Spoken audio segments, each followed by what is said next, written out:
Hello again, everybody, and welcome to the Back from the Apocalypse edition of the Jim Cornette Experience, where we're going to talk about everything that's gone on in the world since I've been cut off from it. And I got a lot of problems with you people today. Today, it's the King of the Ring versus Double or Nothing. Guess who won? And joining me in all this and more, Hawaiian Brian, the podcasting lion, the king of the Arcadian Vanguard Podcast Network, Mr. Co-host to you, the prince of podcasting, the burgomeister of broadcasting, the count of conversation, the great Brian Last. Aloha, Jim. A pleasure to be here once again for another show where I don't know how we're going to do it. There's so much, but we're here again. Omnibus season. Who knew? Yeah, those came before we even knew that I was going to be incommunicado and running from the devil, trying to save my soul over the past few days. So thankfully we had some programming out, and we got the update out where I called in from apparently Apollo 11 circling the moon.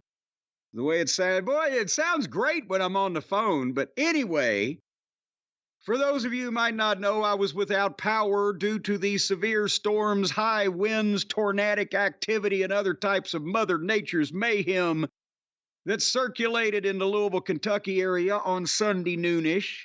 And at that point, there were 60,000 people without power. Now they're up to 5 fatalities in the overall region, mostly from trees falling on fucking people. Because it was hell out there is what it was. But anyway, so we did the update to let people know I was going to be without power. And we recorded that Monday noonish. And Brian, at that point, I didn't know when we were going to get power back. As I said, 60,000 people or whatever down at that point. Electric company with the automatic recording on, basically saying, yeah, we know. Yeah, we'll get to you. And then Monday afternoon, we heard that, oh yes, they've now estimated that everyone will have power by Wednesday night at midnight. And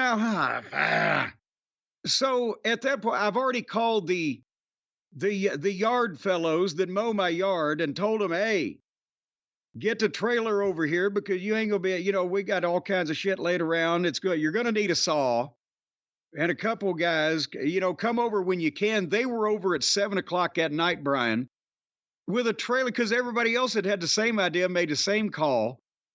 The trailer, when they pulled up, it already looked like the Grinch's sled about to go up Mount Crumpet.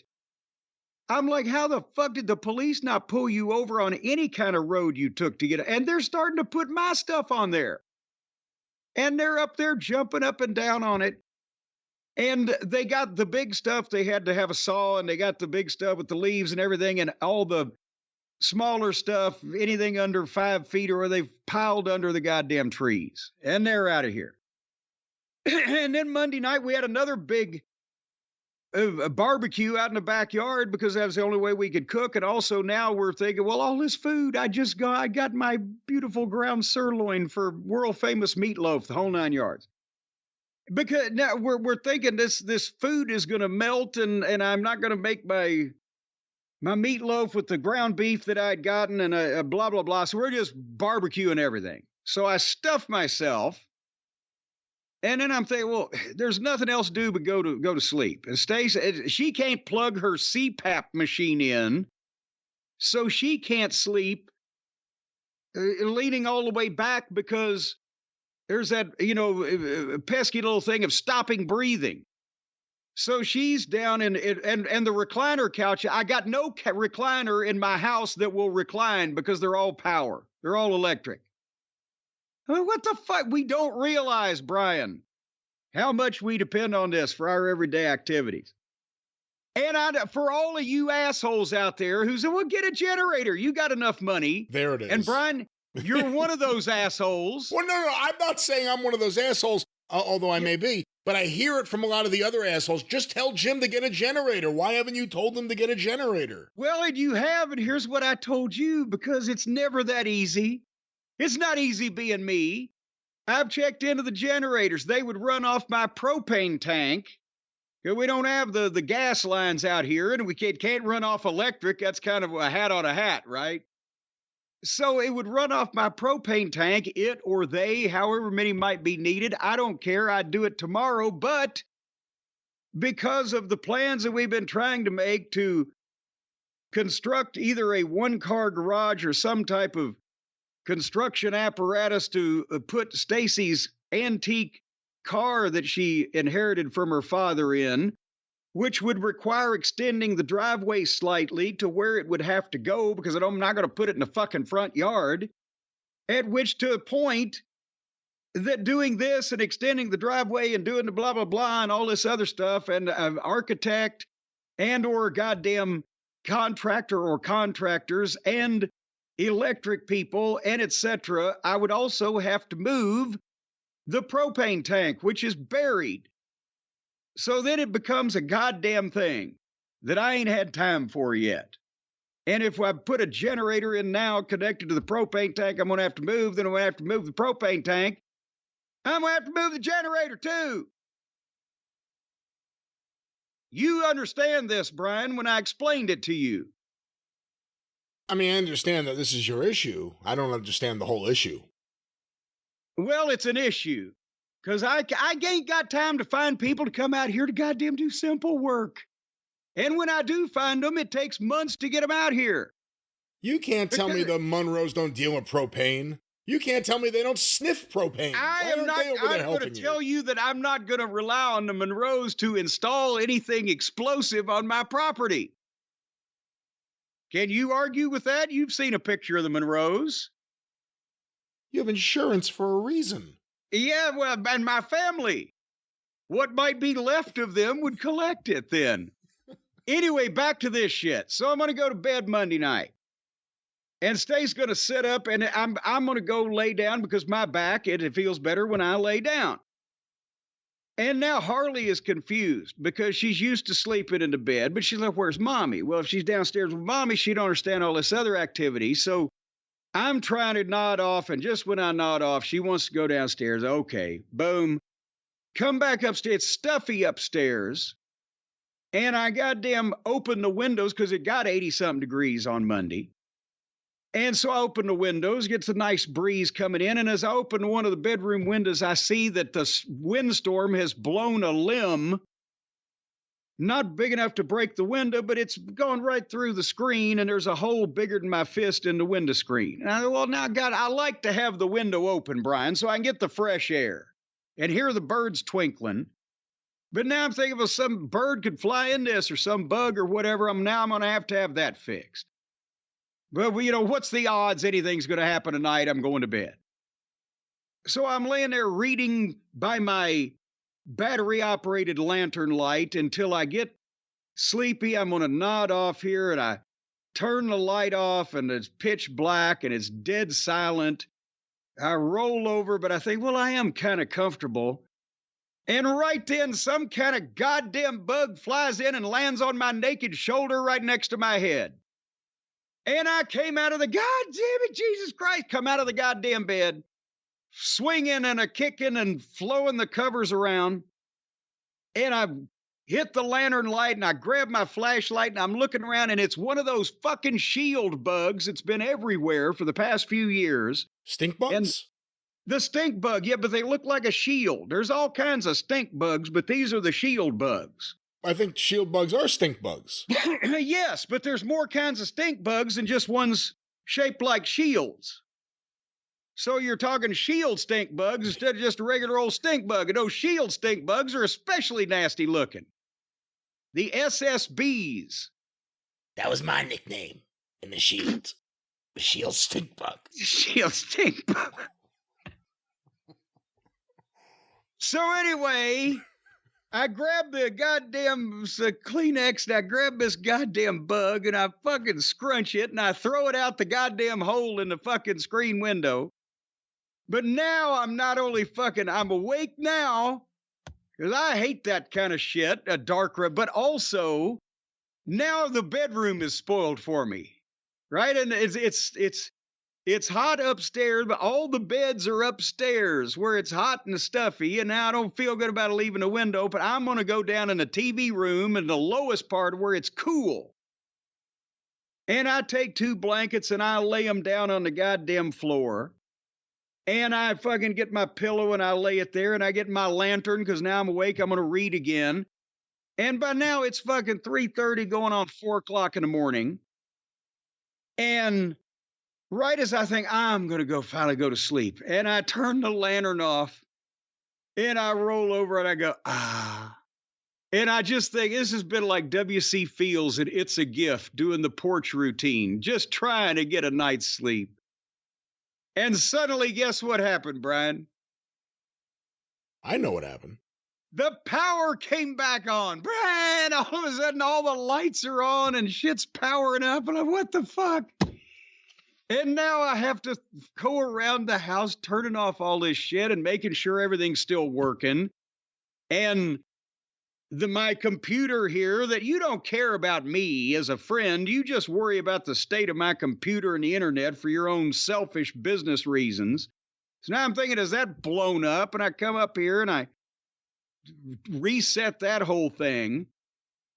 And then I'm saying, now we got the power. Thank God. Now I find out that the only thing that we ain't got is the air conditioning in the office. It ain't come back on. The power surge has blown the air conditioning in the office. And I'm like, what the fuck? Now it's 5 o'clock in the morning, and I have somebody coming at 8 o'clock to locate the water line in the front of my property from the road because we're fixing to plant, I don't know, 18 or 20 fucking trees and giant green bushes of various kinds along the fence row. And so now I've got to stay up because now I've got to call the fucking air conditioning service people. And I got the water locators and then the storm window people that it's taken me 2 months to get out here to restore my original windows at the west end of the house that my father put in the 50s and give me some new storm windows to protect them. It's a very specialized field that only a few people, they're coming at 11 o'clock.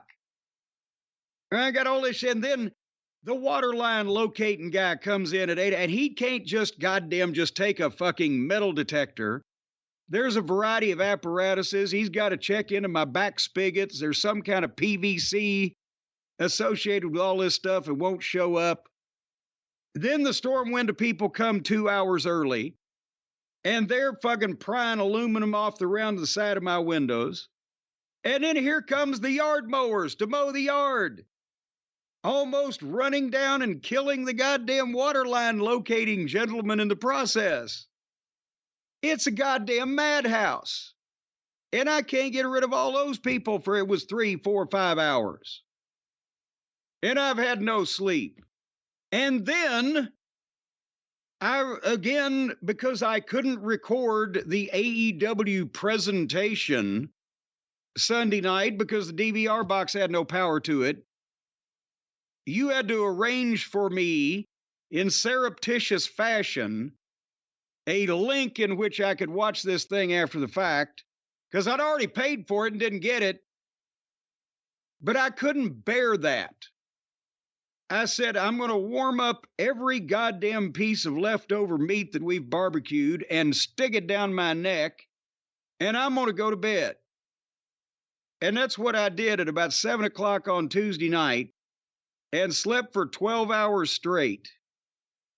And then got up and watched AEW. Can you tell why I'm pissed off? I can tell why you're pissed off, yes. The worst part of that experience was the watching of the AEW. Oh, come on. Are you going to get a refund from the cable company? Oh, no, you ain't heard the rest of it yet. Because I'm thinking as I get up at 7:30 on goddamn Wednesday morning, just a number of hours ago, where we can finally record this show, talk about these things, satisfy the people that are demanding, they're at our throats for all this programming while I'm going through hell with gasoline britches on.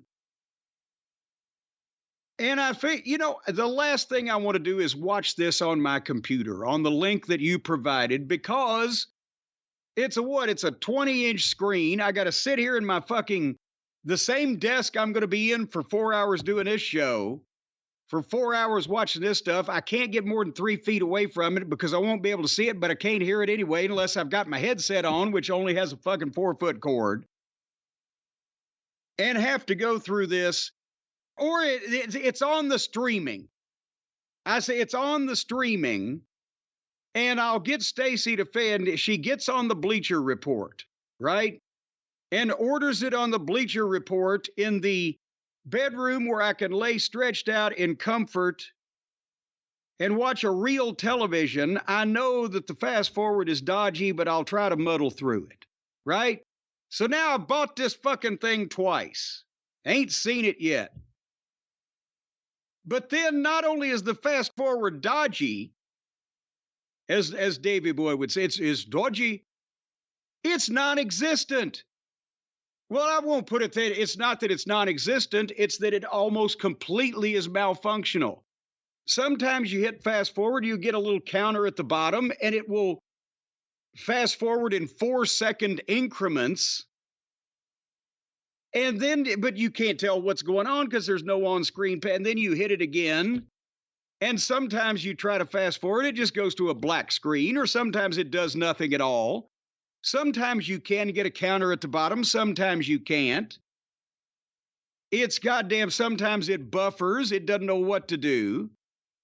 And that motherfucker, I suffered through what it was the first hour of this show having to watch not watch every second, but listen to or experience or sit there while every second happened.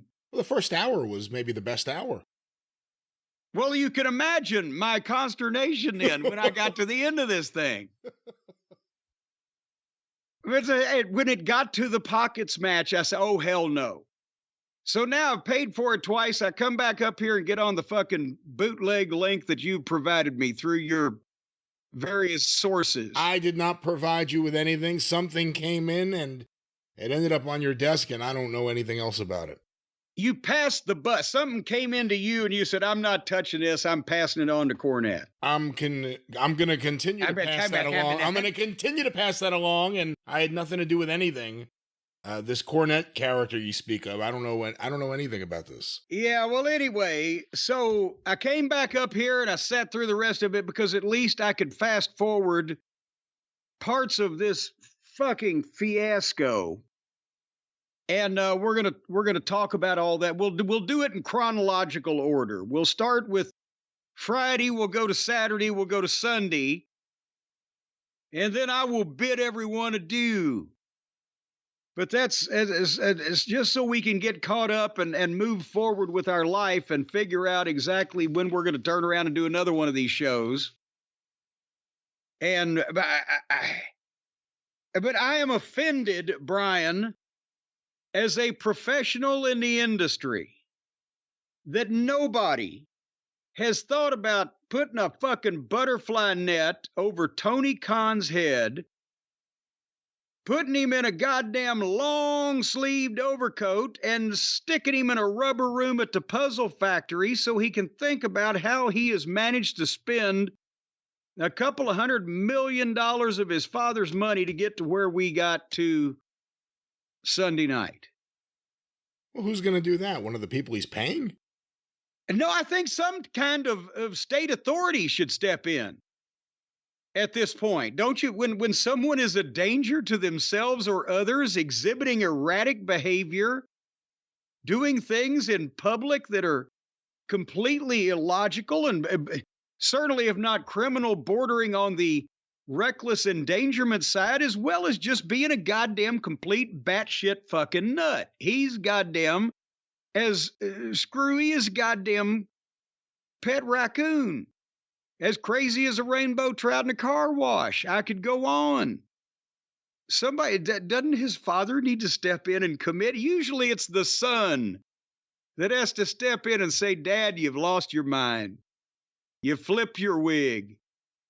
You've lost the plot. We've got to put you away. No, now it's going to be the father. Well, that'll be a big change, because so far it's just been throwing money at Tony and letting him do whatever he wants. It's a child's playground at this point where he's found either the most self-indulgent, indie level, criminally outlaw-minded mud show goofs that are just allowed to, in their own way, masturbate themselves in front of ever-dwindling crowds for their own amusement, or the occasional real professional and established veteran that is willing to, instead of working a burdensome schedule, if they have the opportunity, work a burdensome schedule and give away their intellectual property, blah, blah, blah, or come down here and risk their lives once or twice a month to take a billionaire's fucking money and go along with it. And that's unfortunately pretty much where we're at, because nobody, I mean, the one thing I did see when power came back on and I got back on the Twitter machine was everybody go, what? It was a universal, what the fuck? What the fuck is this? Who's going to justify this now?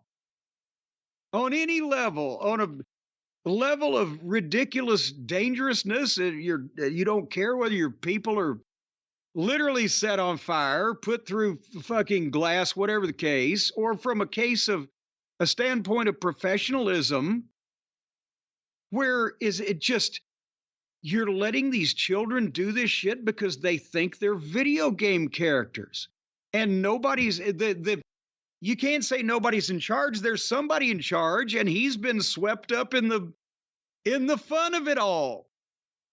You know, what's fucking $25-50 million here and there, as long as I get to play with these cool guys. And it's an exhibition of both irresponsibility, unprofessionalism, complete inanity. It's not good as a program. It's not good.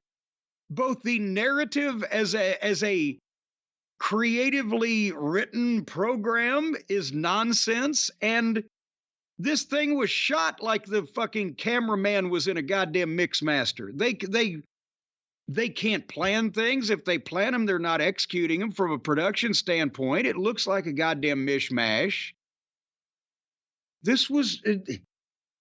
It was every professional's in the business 30 years ago worst nightmare of what would happen if all these indie goofs running their hometowns on their birthdays actually got television anybody would see.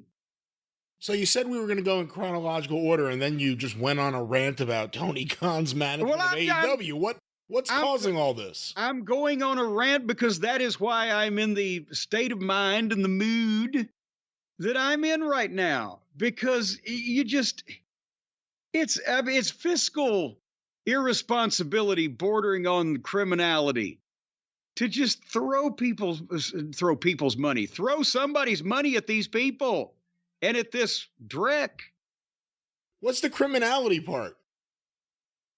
Somewhere there ought to be some kind of guy. This is a producer's like type of thing, isn't it? Is this Springtime for Hitler revisited? Where he's planned all along that this is going to be garbage and it's going to cost a fortune? Is he revenge on his father in some kind of way, or he's bilking? I don't know, but this has to be intentionally bad, or somebody's ribbing him, or what the fuck is going on? Well, again, we're not going to talk about AEW until after all this other stuff, and you just... What are they going to follow this with? Wednesday Night Dynamite. Back to where we have been all along. Are they gonna blow somebody up? Hand grenade up the ass, pull the pin, draw circles around the ring, and wherever the guts land, whoever gets in the 100-point ring is the new AEW champion? I think they're gonna wait until they have a healthier roster before they start blowing people up again. All right, well, let's back up. I just wanted to register that point. People think that I'm not goddamn... I was in a pretty good mood after I'd seen Smackdown and King of the Ring. Easy to digest. The important things happened. Nobody that I'm aware of was, hospitalized. You know what we You know, are starting to see a little bit of? I have to bring it up to you right now. yes. Jim is being paid by WWE. That's why you say nice things about No, their program, is because they're paying you, is something I've seen people say. no, I don't even. Thanks to the Peacock deal, I don't even get a royalty check from them anymore. Many other people don't as well. But no, it's actually just because well, except for the refrigerator. I'm surprised she didn't hospitalize everybody she worked with, but otherwise, they're professionals presenting a professionally done program in front of huge audiences with incredible network quality footage of people who are stars and fans who are jumping up and down because of those people, not because they're seeing miscellaneous goddamn human beings run over with a fucking steamship. So that's a couple of points there. But we can go into a few of them because a few of them were involved in the Smackdown, which was Friday night, May 24th. It seems an eternity ago now. In the before times, the pre fucking no electricity days. I mean, what they've even. Here's the thing, the Vince McMahon, Kevin Dunn era, Brian, had rhinoceri. Is that what we decided the plural was of rhinoceroses?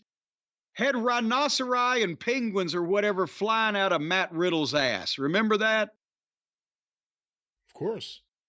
Well, this new regime, after they got rid of Vince and his fucking buck-toothed crony Kevin Dunn, they have giant golden eagles landing on the dome of the arena in fucking Saudi Arabia with an aerial drone shot of same. The special effects now are better than King Kong on this fucking program. Did you catch the giant golden eagle, the symbol of Saudi Arabia? Because they're all flying high like eagles over there. Well, because this is all a paid commercial for Saudi Arabia is what it really is. Yes, and the key word is paid. They're paying through the fucking teeth for this shit. If they were already getting $50 or $55 million a show, what did they get for fucking King of the Ring and a live network broadcast into the unsuspecting homes of the brainless Americans who can be easily led to believe that we're actually nice people over here as a government, not a citizenry? Anyway, and now we also know that both of the winners of the King and Queen of the Ring will get title shots at SummerSlam. What do you think of that? I think it's great because that way you've got another situation where you can build for 2 months instead of Royal Rumble to WrestleMania. It's King and Queen of the Ring to SummerSlam, and why not? It's not overdoing it to do it twice a year.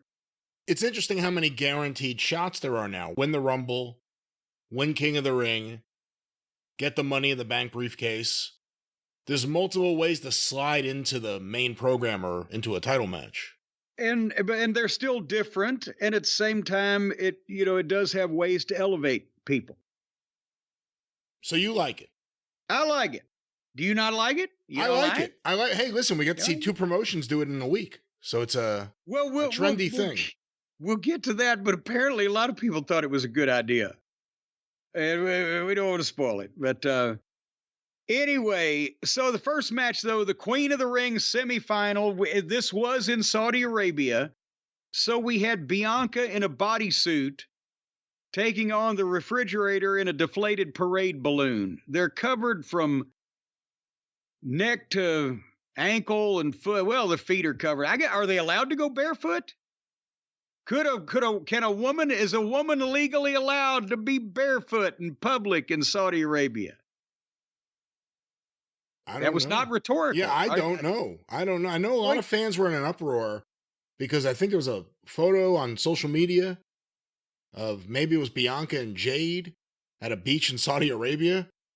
And the idea that No one who actually lives, no women who actually live in Saudi Arabia would be able to do what they were doing. So you What they can't were wearing. you can't go to the beach over there either. Or they can't. Their citizenry can't. I don't know exactly what the rules are, but by all accounts, it's very much a male-dominated culture, and the women don't have many rights. Well, and this is what happens when people place an irrational level of goddamn importance on religion and their various ancient fucking teachings from when people thought leeches was cutting-edge medical technology. But I digress. And also, they got new commentators. Did you see this? Fubar Makafakaloob and Slapko Fudd were gone. They had two new guys, Jude Bon Jovi and Fazil Mugwump. I think Fubar and Slapko have been gone a while, though. Well, nobody told me. Well, I don't believe anyone's found the remains. It's Saudi Arabia. You never know. Hey. You know. Bonesaw. If anybody finds enough to identify, can we get updates on Fubar and Slapko? Anyway, did you ever hear they asked Natalie Wood if she wanted to take a shower on the boat? She said, "No, I'll just wash up on shore." Not only is that an awful joke, but the timing, all these years later, to come up with a Natalie Wood it reminded me with the disappearance of Fubar and Slapko. Do you think she was murdered? Do you think he murdered her? You know, something went on. We don't have time to sub-reference, but that smelled like a goddamn donkey's ass. Anyway, Bianca versus Nia Jax. Yes. And here's the first thing I'm going to make an editorial comment about today is with Nia Jax, I'm about to say, fuck this fat, ugly bitch. Whoa. But no, fuck her. Because, no, Bianca's got the bad leg that the refrigerator was working in the match and blah, blah, blah. And they build it where Bianca gets her up on her shoulders for her finish, but her leg collapses, quote unquote. She kind of just dropped her backwards and fell forwards. But I wouldn't want that load of shit on top of me either. But then this giant overstuffed recliner couch with legs jumps up and drops all of her weight back first on Bianca. Just not the senton or swanton, but just when they just jump up and land on a motherfucker. Dropped all her weight back first on her boob, and she was selling facially very believably. And then she drags her over and gives her a bonsai drop that looked worse. It was, did you see this at all? I did, and maybe the bonsai drop the next night took away a little bit of the steam from the night before, but... Well, yeah, that's where I'm going to be editorializing and commentating on that one too, but no, fuck this fucking fat bitch. I guarantee you that she would do me that way or anybody that was going to stand up for themselves one time, and elsewise there'd be some goddamn issue. If they didn't want to handle it at the office, somebody'd handle it in the fucking locker room. That's ridiculous. And it's not necessary, and it wasn't needed. If she can't work the shit, anybody can come in and say, here, let me just fucking hit you as hard as I can, or throw you down in various ways as hard as I can, or land on you. Fuck. Fat fucking douchebag. Anyway. I have not heard you rant about a wrestler like you have her. No, this is way too much. And again, these aren't fucking, you're not talking about Road Warrior Hawk or Dr. Death Steve Williams. These are 120, 130 pound fucking women. That's an internal injury. Ribs, you've got, that will fuck your back up too, even if you're laying on your back, because of the unnaturalness of it, that suddenly 300 and whatever pounds this fucking buffalo weighs is coming crashing into your midsection or on your chest or whatever the fuck. No. And I don't know why somebody wouldn't be talking to because she's The Rock's cousin, for the same reason she has a job and that she won Queen of the Ring. Hey, I had one of The Rock's cousins in OVW. I can't remember what his fucking name was now, but I told him he was the shits, because he was the shits. That was 25 fucking years ago. You also had Rocky Johnson in OVW. That didn't work out so well either. And when we told the office that he was the shits, actually, to be quite honest with you, too. Because he was. Well, you've got to call the shits. And I don't care who somebody, if anybody had done this level of unprotected fat ass dropping on somebody, especially a woman, in any promotion I've ever been involved in, they would be spoken to about it. And if they didn't do it anymore, we're all good. And if they did do it again, their fat ass would be in the car out the door. Jesus. Anyway, so they had a 6-man tag team of the Prophets and LA Knight and Waller and Theory and Carmelo that came out of the Waller effect. And I don't know what the fuck. And I like Waller, obviously a whole lot more than you because you completely don't like him, but I don't mind him. He grew on me. The biggest issue is his character is kind of like a kayfabe version of, like if you said to a wrestling promoter, create a Logan Paul-like character who's just like an annoying social media twat, this might be it. So he's kind of playing a character based on someone who's really there, who's better as a wrestler than anyone else. I don't get the Logan Paul either, though, because Logan Paul is so good at everything. Whereas Waller he has a nondescript look, a fucking goofy, nerdy haircut, a bad physique. He's annoying in an annoying way. And he can't, in my opinion, work a goddamn lick. And I've given up watching Theory because of Waller. And then they put Hayes in there with them, and poor LA Knight. How did he go from goddamn title matches and whatever the fuck to wallering in this goddamn cesspool of mid-cardism? And then did you see that Ford was going to splash Waller and beat him with a splash off the top rope where he goes like 25 feet in the air, right?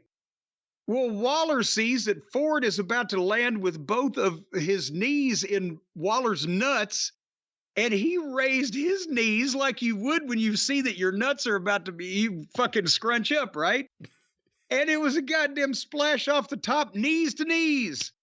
Boom! And then he just covered Waller and pinned him anyway. But I'm surprised they didn't break both their all 4 of their fucking, whatever the math is on their legs, on something like that. So then what I thought was the high point of the evening's festivities, Cody came to the ring. And he gets huge chants, right? Big, the crowd. And think about this. The American Nightmare. I guess that's bad. The American Nightmare sounds like American Carnage or some kind of anti-American propaganda. But he's red, white, and blue and everything, and the people in Saudi Arabia love him. Maybe we're doing some good, with these people, because the average people, I'm sure, are normal over there. It's just whoever's running that fucking joint. So he's about to speak, and then Logan Paul interrupts. And he talks his way to the ring. And the story being that he gave his brass knuckles to Adam Cole or Michael Cole. And he promised he won't use them. And he's a man of his word. Word is his bond. And Cody he's blistering him with the fact that he is an outsider. He's calling him a cosplayer, if you will, was one of the terms he used. Imposter syndrome. And he said, we know that you've got another set of knuckles. As a matter of fact, why don't we have one of the referees check you, Logan Paul, to see if you got anything? And humming. Well, do Cody first. And Logan Paul is great. Check every crevice of him. And then the referee checks Logan Paul and finds a set of knucks in his pocket. And then he's like, these are my brother's pants. It was like it was pulled over on fucking cops. And he's just brilliant. And so he can go from being the arrogant, overbearing asshole to the cowardly, backpedaling weasel when he knows how to switch fucking emotions. And then Cody fired up, did a babyface promo just as good as Logan Paul's heel promo was. And it was great. And I wrote at the time, as long as they've got segments like this on their television programs in the WWE, where these people come off as stars. The performances are good and believable. It's not chaos and video game violent madness or people reciting goddamn either scripted things in their head or stuff that people has told them to say with no emotion. That's why AEW looks like cable access, and it's only going to widen out as they rely more on indie-minded people over there trying to appeal to the audience they've got left because they failed at getting the wider audience that eats this shit up and doesn't care whether this is the only thing they see in 2 hours. You see where I'm going with this? There is a pretty wide, whatever you want to say, dichotomy right now between what WWE is producing, how it looks, how it comes across, and what AEW is producing and how it comes across. For the biggest time since AEW has existed, there really is a break between number 1 and number 2, and it feels like it when you watch the show. And, that's unfortunately, kind of the way it probably was always going to be, but they could have made a more valiant effort over there down in AEW All Friends land. Anyway, we're going to finish up. Hey, go ahead. Let me just say about this segment, I continue what I've been saying. Logan Paul's my favorite guy in WWE. He's so good at everything he does, even the minor stuff. I mean, this is right out of Memphis. Search the guy to find a weapon. I saw Eddie Gilbert do this in Global in 92. With Bruce Pritchard as his manager, as a matter of fact. So, this is nothing new, but it came off perfectly. It was done really well. Logan Paul never slips. Facial reactions, what he says, demeanor, body language, let alone everything he does in a match.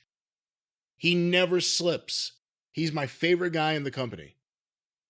And it's amazing that you can tell, was he a fan as a kid, or has he been cognizant of it, since he's been in the big time of the social media world, or what the fuck? Because he's got the instinct psychologically of what you do when you're a heel, etc.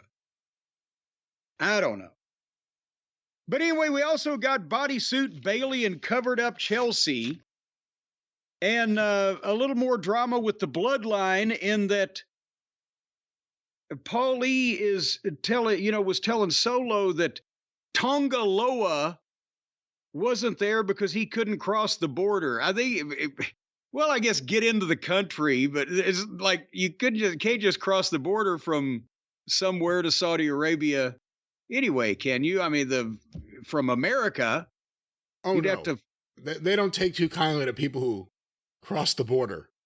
Yeah, they don't take refugees. They don't take too kindly to any outsiders coming into their country. Well, but he's dangerous. And Paul's saying these people are very dangerous that you're bringing into the bloodline. They're dangerous people. Dangerous. And Solo says, hey, until Roman comes back, I'm in charge. And then Tama Tonga comes in and kind of tells Paul off, and there's tension. What in the world is going to happen? It's good tension. It's good drama. Everyone's dying to see when Roman Reigns comes back what's going to happen. Solo's continuing to tease the ridiculous idea that he's talking to Roman. And Heyman, we're finally getting to see this role of Heyman we've never seen before. Just the vulnerable Paul Heyman. the vulnerable. He's so vulnerable. But he's been great. And he always looks older when Roman's not there. No, it's obviously a strategic thing. When Roman's not there, the hair gets grayer, the skin gets more pale, not pale, grayish, I guess. That's from lack of circulation. And actually, the embalming fluid probably also tends to give him somewhat of a pallor. But yeah, you're right. I like this stuff. I mean, it's got to pay off sooner rather than later. It can't be Roman's gone until SummerSlam. I mean, he's got to come back at some point, but we'll see. I just want one goddamn Samoan. There's one specific Samoan I want. They won't give him to me. We've seen every other Samoan in Samoa, but the one Samoan I want. Give me just the one Samoan. and my come on, heart will stop. No. truly glow. You're in a bad mood today, remember? Stop singing. Well, That'll I'm put you in thinking a good about mood. I'm thinking about my Samoan. He's not your Samoan. He's not yours. My Samoan. Oh, my little pretty one, a pretty one. When you Well, go listen, to let me stop you here, my Doug Samoan. Feiger. I'm sorry. Let me ask you this. How big of a number do you think it's going to do on SmackDown, under the assumption it'll be there, when Roman Reigns returns and they announce it in advance? Well, but now I've said before, I think that they ought to be trying to pull something or something. Something needs to be happening. Some major turning point in the bloodline and whoever they're fucking with at the time. And maybe they've done something to Paul, or maybe they haven't, depending on where it's going, and let Roman show up and let the people lose their minds and fucking see that goddamn reaction. That would be kind of like a Paul E. old ECW surprise that he then did to death, to a point where everybody expected a surprise on every show, and but that would be a fucking pop to have Roman come back and declare who's with him and who's against him somehow. I don't know where they're going. They're doing a good job with it. Who am I to say? Would you like to go to the main event? Yes. Well, in that case, let's skip the rest of this shit. No, the main event was the King of the Ring qualifying match between Randy Orton and Tama Tonga. And honestly, it was kind of a foregone conclusion at this point because of who the opposition was. We weren't going to see Gunther and Tama Tonga. That would be one of those Markish type dream matches that an inexperienced booker would make because, oh, we've never had that before. And it would fucking mean nothing for business and potentially hurt one or the other of you, two of your big fucking heel fucking spots. So no, we knew, but they made it make sense also because, they gave Tonga a competitive, match with Orton to try to again elevate him because, as we mentioned, he's still the fucking new guy. Even if he's impressive, blah, blah, blah, he's still the new guy. Orton's an icon. And especially here where they don't just see Randy Orton all the fucking time. He got a superstar reaction. And Orton's maybe the best main event worker in the business now because he gets the most out of everything. That's the Rip Rogers in him. And he's not killing himself, and he's in all the fucking main events and doing everything that needs to be done, and the people are going crazy. So anyway, boom, boom, boom. They finally, he fucking Solo popped up, and he got pickled, and Tama Tonga got a little schoolboy in a 2 count, and then Orton hit the RKO out of nowhere, big pop, 1, 2, 3. And then they tried to get a little heat back on Orton, and Owens hit the ring, and Kevin Owens hit the ring and saved Orton to keep that their friends, and boom. And that's easy to digest, easy to understand, and logically progresses everything along instead of, bringing a Zamboni into the ring and cluttering the whole goddamn thing up. And people loved it.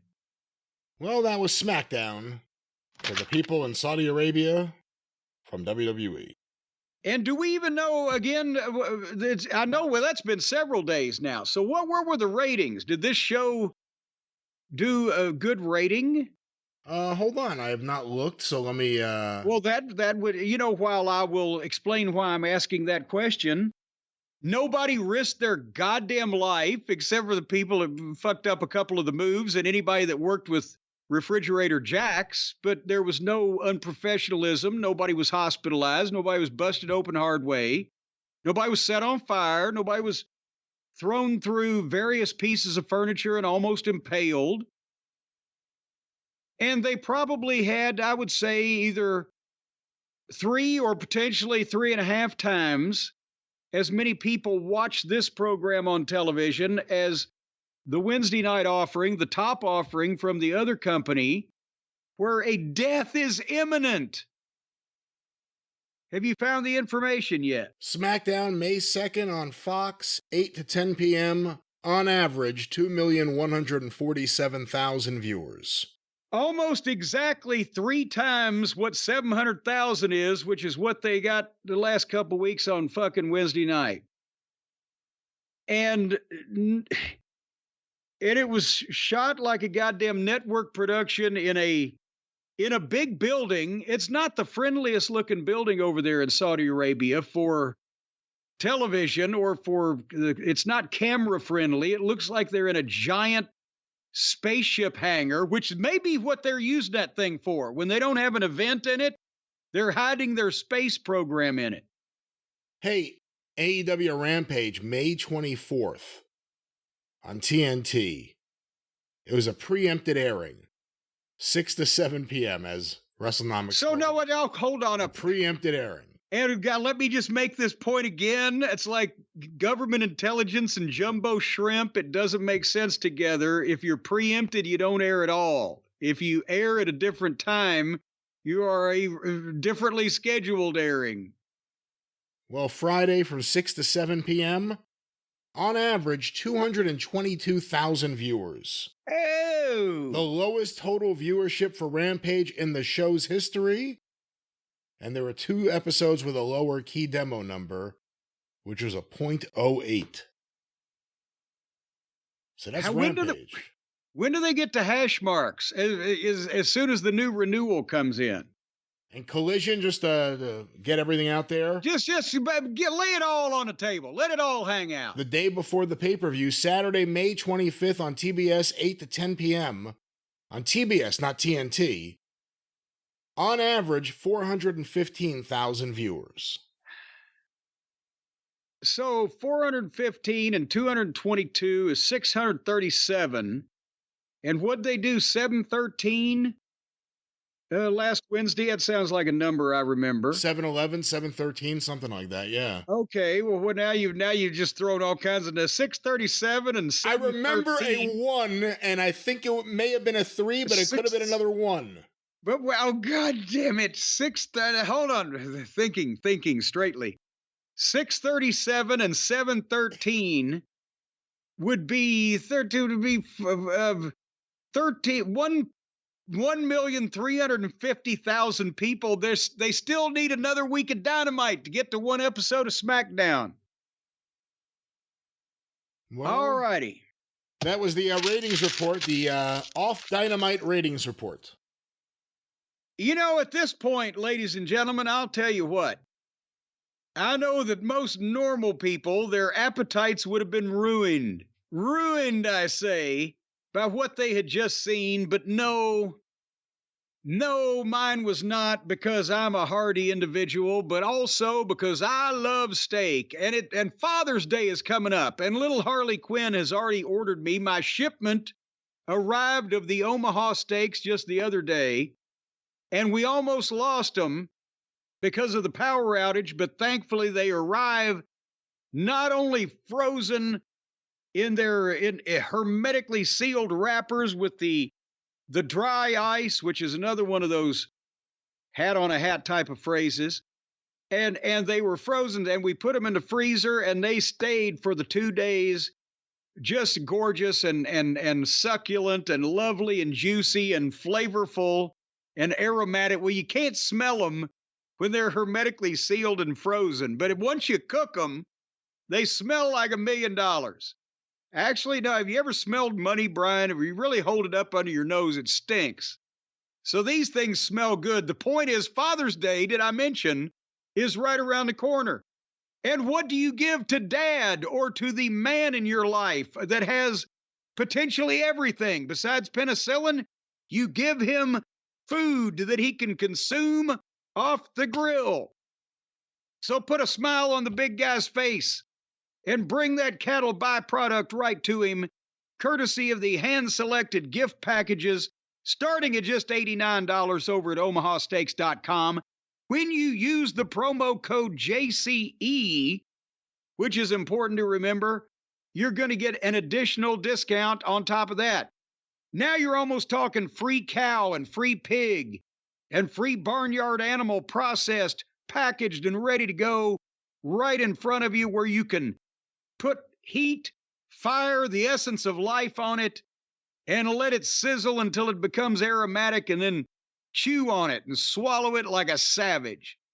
You can pick from premium proteins like the juicy pork chops, the air chilled chicken, or the beefy burgers. And you know, Bri, you know what you like. You like their big, throbbing wieners, don't you? I like their frankfurters. Big, juicy. Their frankfurters, Mr. Pervert. I don't know where you're going with this, but they have delicious jumbo franks that I highly recommend. Throw them on the grill. And they are delicious. There you go. And then you could put the franks with some beans, and you'll love their franken beans. Go to omahasteaks.com right now and use the promo code JCE to get an exclusive savings, a discount over and above the already reasonably priced food products that you will be purchasing for a memorable experience for Father's Day for the man in your life, whether he has procreated with you, whether he's shooting blanks, whatever the case, whether you're just friends and getting an occasional on the side, whatever, just give him some meat. Who are you selling this to right now? Give him the meat this time. For all of the women out there who want to recognize the man in their life, or potentially men who want to recognize Well, why don't we the talk about the men who want to recognize their fathers? That's usually a good way to start talking about Father's Day. You want to get your dad something nice? What about it? Well, let me tell you something, Daddy. That's right, Mama. Brother.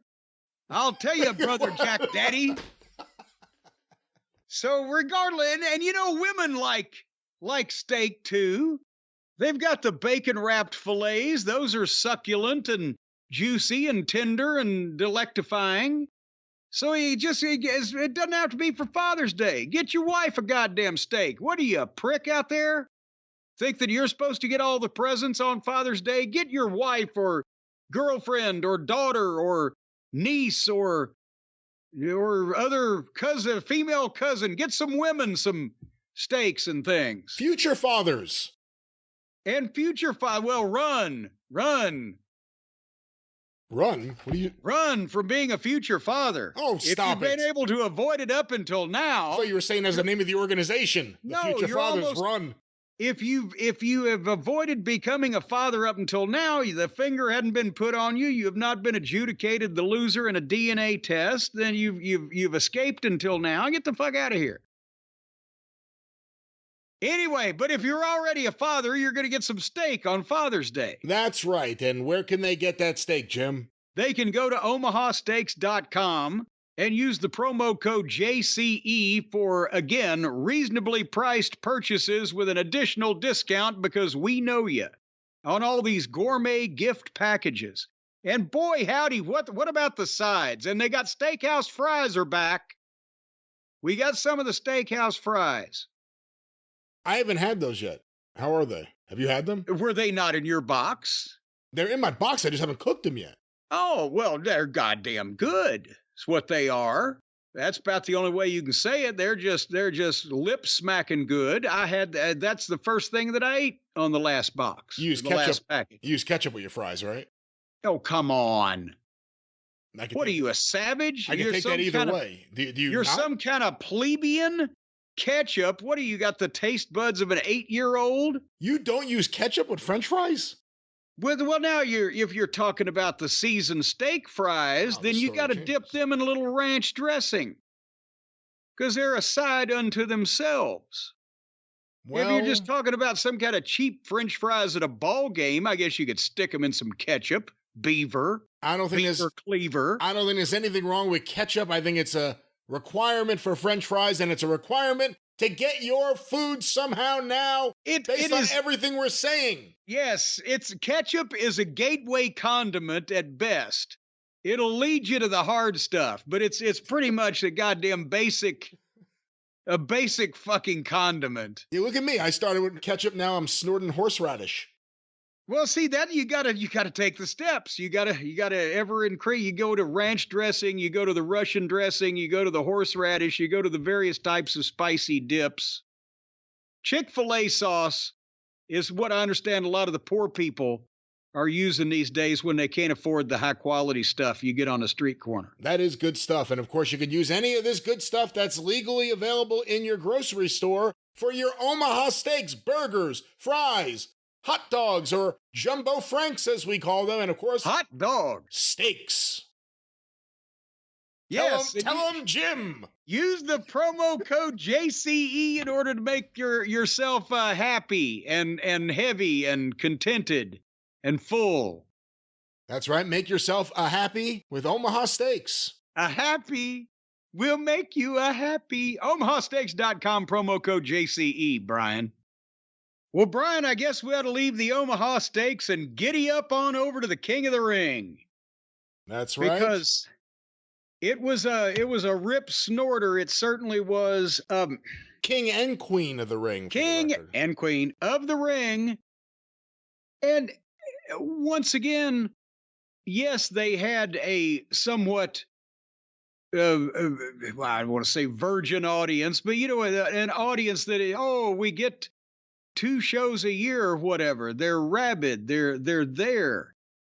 But they didn't beat it up. They didn't go out and be marks for themselves and say, well, since these people are going to scream for everything, we're going to give them 5 hours. We're going to fucking do everything we know what to fucking do. They do a good professional show in 3 hours that your ass doesn't go to sleep when you're sitting there live and your brain doesn't go to sleep when you're watching it on television. And they've got just enough matches to interest everybody. They don't have to do the mega blowout pay-per-view card anymore because all of this is paid for. They're making tens and hundreds of millions of dollars with this shit. And they're not going to let anybody go out there and do stupid shit where somebody is paralyzed or, fucking mutilated on their television. It's professionally shot, professionally performed for the most part, and it's only getting better now that they've got Vince, and as I mentioned him before, that buck-toothed crony of his, Kevin Dunn, out of there because Vince lost his mind and Kevin never had one. And the difference is startling to me. Go ahead. Couple things. One, to the listeners, there are some modulation issues that we're dealing with. We're trying to do our best to get our head wrapped around it right now. I apologize. Yeah, I'm trying to get a service call from Spectrum if we could ever keep our electricity over here long enough. Go ahead. But Jim, this is now the second rant you've done on this episode. The first one kind of just ended up being about Tony and what's going on with AEW. Now it's about the production. Is it just because of you watching the back-to-back pay-per-views? Yes. It hit you that hard?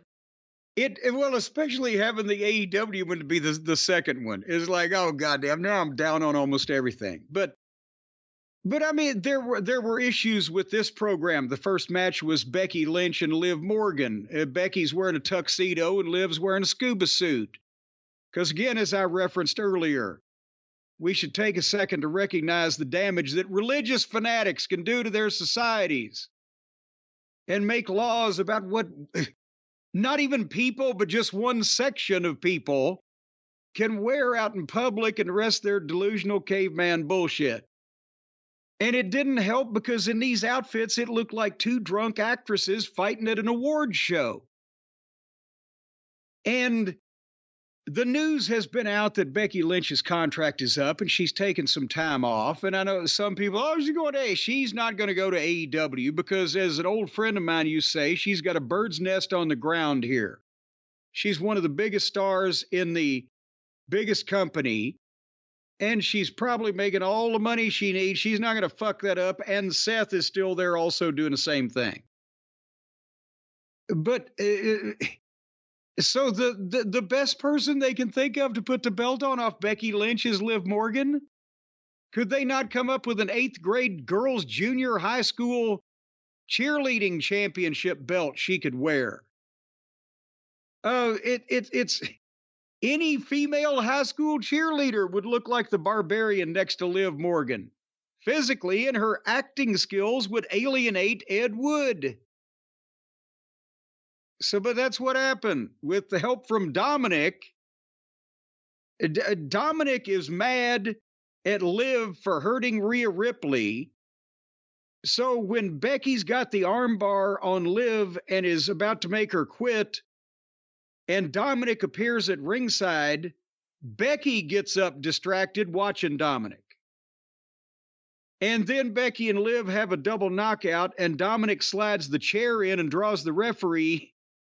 But Liv gives Becky a kind of a sloppy DDT on the chair, and then the move off the ropes, boom, 1, 2, 3. So defend Liv Morgan to me, you dirty, stinking women's wrestling fan. I like good women's wrestling. I don't have a problem with Liv Morgan. I actually think she's all right. I don't think she's as small as you say. There are definitely women that are smaller. Becky's a lot skinnier. Yeah, but at least she can talk, and she's got some oomph to her. I think that I actually haven't minded this new character they're trying to do for Liv Morgan, and now she's seducing Dominic, which can't make mommy happy when she returns. So I didn't have a big problem with it. And as far as Becky Lynch and her contract, her husband just re-signed, I think I read. I can't imagine she would even consider going anywhere else. No, she's got a kid now. She might just say, oh, what the fuck? I'll just take a year off or whatever. Who knows? But I don't think we're going to see her. Well, I was about to say her versus a Paige, but no, she's already nullified anyway. Her versus whoever the top AEW woman would be by the next several months or whatever, she'd show up there, but she's not. Anyway, then we moved on to the Intercontinental title three-way with Gable versus Reed versus Sami Zayn, who came out dressed like Lawrence of Arabia. Now, Sami went from refusing to go to Saudi Arabia to now coming out and dressing as a native and being embraced by that. I know it's because their religion was mad at his religion until something happened where they all got mad at another religion, I think. Somebody explained it to me one time. No, I don't know. It could be all that, or it could just be money. Well, his old Sammy, he is he wears his heart on his sleeve, and he is a feeling type of individual. But the people, he's the most popular guy on the fucking show. So the point is the people of Saudi... Is there anyone else in WWE on the roster who is open about being a Muslim? I'm not that anyone's hiding it, but I'm just anyone who actually talks about it. He's someone who has talked about it. So for people over there, it's a big deal for him to be on the... I mean, MVP... I believe, but he wasn't on the show, obviously, but right. You can understand why it's a big deal. But the point is, the people like him so much. He hadn't converted to any other religion. So it's all hogwash. It's just who are they mad at the moment? This is what the fuck? Or is the government mad at him, but the people are fine with him? Well, that's always been the biggest problem in the Middle East. Exactly. The people, the ranking file people could all live together and coexist and have no problems. It's the people that are the leaders who use propaganda, who drum up hatred because it's a necessary thing to keep yourself in power and take all the money of the people. Those are the ones who have problems with other countries and other religions and other people and start wars. Well, and you've just described the fucking United States starting January of 2025 if President Pigshit cons the rest of these fucking suckers again and wins our election. Then we'll be one of those countries you're just goddamn describing. Well, back to Saudi Arabia. And then think about this. Who's going to be the baby faces this time? The United States saved the world in World War II from the evil of the fucking Nazi Germany and the goddamn other fucking... Now who's going to save the world from the United States, Russia, and China, who are going to be the only other countries that can stomach associating with us if that fucking criminal pig gets elected again? So then Britain, start arming yourself now. Canada, somebody needs to fucking step up because somebody's going to have to kick our ass in 4 or 5 years. Anyway, back to Saudi Arabia at the present time. So, this, It was a three-way. You can't describe it. There's no continuity, but the crowd was going batshit. And all three of these guys can work. They do good things. They don't overdo most of it.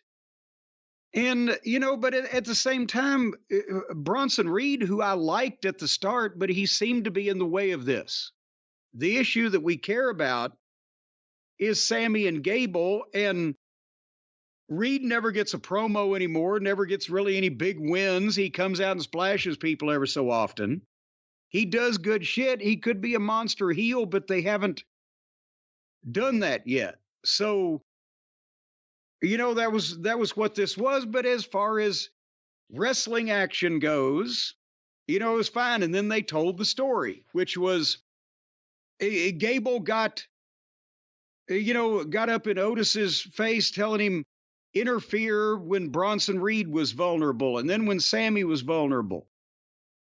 Otis didn't want to hit Sammy, but all this was in front of the referee because it's no DQ, right? So finally, Gable holds Sammy and Otis won't swing, and then Gable chews him out, and the match just stops. While Gable's yelling at Otis, and then he slaps him. And he holds Sammy, and Otis swings, but Sammy ducks, and Otis levels Gable. And then Sammy hits kick on Bronson Reed, 1, 2, 3. Yay, yay, the people love Sammy. But so Bronson Reed was there just to get beat. But the issue that everybody wants to see is Sammy and Gable, and is Sammy going to try to talk Otis away from Gable so he can see the light? But at least we know exactly what's going on and who's on whose side. Have we ever seen Bronson Reed win a match? Well, every once in a while he beats nobody with the splash, but as far as in any kind of major situation, no, he's not been there. And he can't talk for himself, apparently, because we've heard him in the past, and it wasn't good because he was trying to talk politely. He's a big goddamn ruffian. He ought to sound like it. But, if he had a manager or something, boom. But that's, so that was what it was, but it wasn't bad. Now that I've seen Real Bad, I have a new respect for it. Did you enjoy the VTR of the WWE female talent at the Women in Sports panel in Saudi Arabia with their female athletes, where everybody, all of their local female professional athletes were wearing beekeeper outfits? What the fuck is the matter with these people? Again, it's one thing to run a show in another land. It's another thing to be paid to be a propaganda machine and to be part of what is an attempt to legitimize Saudi Arabia on the world stage for sports and entertainment, while everyone takes that money and overlooks the conditions of a lot of the people there. Again, it looks, but I'll tell you, the one good thing about this, if somebody came out with a goddamn Playboy magazine that was only as risque as it was in 1957, they'd make $100 million in that country. Because if they don't even get to see people's earlobes and fucking ankles, that person would be dragged through the streets. That's virgin territory right there. That person would be dragged through the streets and killed. I bet you 97% of the population would carry that person through the streets on their fucking shoulders. No, they wouldn't, because 97% will be afraid of the 2% at the top and the 1% that's minding their own business. What about if that 97% just said, fuck y'all, you Prince fucking Saudi come lately, or whatever your goddamn name is, and your brother fucking magna cum laude, and fuck all y'all, we're taking this place over so we can all get some pussy. and they could kick the ass out of those fucking 3%. Start a goddamn overthrow of your government over there, Well, Saudi Arabia. Hold on, no. We're behind you We here. can't. You can't. You can't call for the overthrow of somebody else's government. That would not be a good idea. That may be all sorts of problems with all sorts of state departments. Well, in that case, if we're still on the air, just goddamn go over there and throw rocks through their windows then, like Ernest T. Bass. But there's a reason why, other than Israel, there are no democracies over there. It's a part of the world where democracies have never really had an opportunity, and the people in charge certainly don't want to change that. If you're a king or a prince, if you are an Ayatollah, whatever it may be, a queen, the Queen of Jordan I see on TV a lot, you don't want that to change. You don't want all of a sudden, okay, we're going to get rid of the monarch, we're going to let people vote and decide their own rules. Yeah, the fucking answer to, well, who died and made you king? Well, my father. Well, fuck your father and fuck you. Yeah. We've talked more Middle East politics in this review so far. Well, now I'm going to talk of some more politics right now. The politics of slapping a goddamn bitch that's reckless with people's bodies. Because here came, speaking of queens, the Queen of the Ring final. Refrigerator Jax against Lyric Valedictorian. You say her name. I don't have it in front of me, so I'm trying to do it based on what's in my head. It's Lyra Valkyria. Not Valkyrie. For it. Valkyria. Well, it's very curious how she got that name. And do you think any fucking 11-year-olds are going to be able to pronounce that? Anyway, she came out in a black bird suit with an 8-foot wingspan. And then here came the deflated parade balloon that is the refrigerator. And so the finish of this thing, again, I'm not going to dignify the match because it was Plowboy Frazier working with a newcomer that nobody's seen before. So there's no way that poor old Lyria is going to look good in this because this thing is immobile. But they're doing the deal where Jax is on the buckle as going for the bonsai, but Lyria tries to power bomb her off, and this is what I wrote. In capital letters, by the way, the fat fucking careless, dangerous bitch just landed all the weight of her giant ass on this girl's stomach. Fuck this douchebag. Somebody needs to beat her ass. There may need to be some edits for YouTube, ladies and gentlemen. Some bleeps here and there. If you're wondering what was said, go download the podcast. But, for anyone who thinks I'm mad at The Rock, we have found someone who Jim is mad at. No, this is unnecessary. I mean, you could have fucking caved that girl's rib cage in and punctured her goddamn lung. Unless visually, Jax only weighs 160 pounds, and just because all of it is goddamn blubber that doesn't weigh as much as muscle, it's ridiculously deceiving. No, fuck, that was too much weight to land on this poor girl. And I know the firmness quotient of the WWE rings in the corner. Fuck that.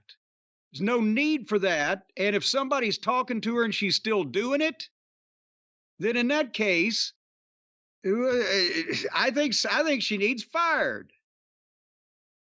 It looked like Yokozuna doing a bonsai drop on a jobber he was mad at. Yes, and he only did a couple of those in a number of years in the company. And I was there for most of his matches. And that first one that everybody likes to replay was, I believe that was before I got there, but it was because the guy in some way pissed off Fuji. And you don't piss off Mr. Fuji. But no, this is several times in a week with this fucking wildebeest. And then she did a promo after that. It's like they put Sable's brain inside a sperm whale. It's just drone monotonistic. And I'm going to do this to you. The fuck. Well, now they have their the Queen of the Ring now have their King Mabel moment.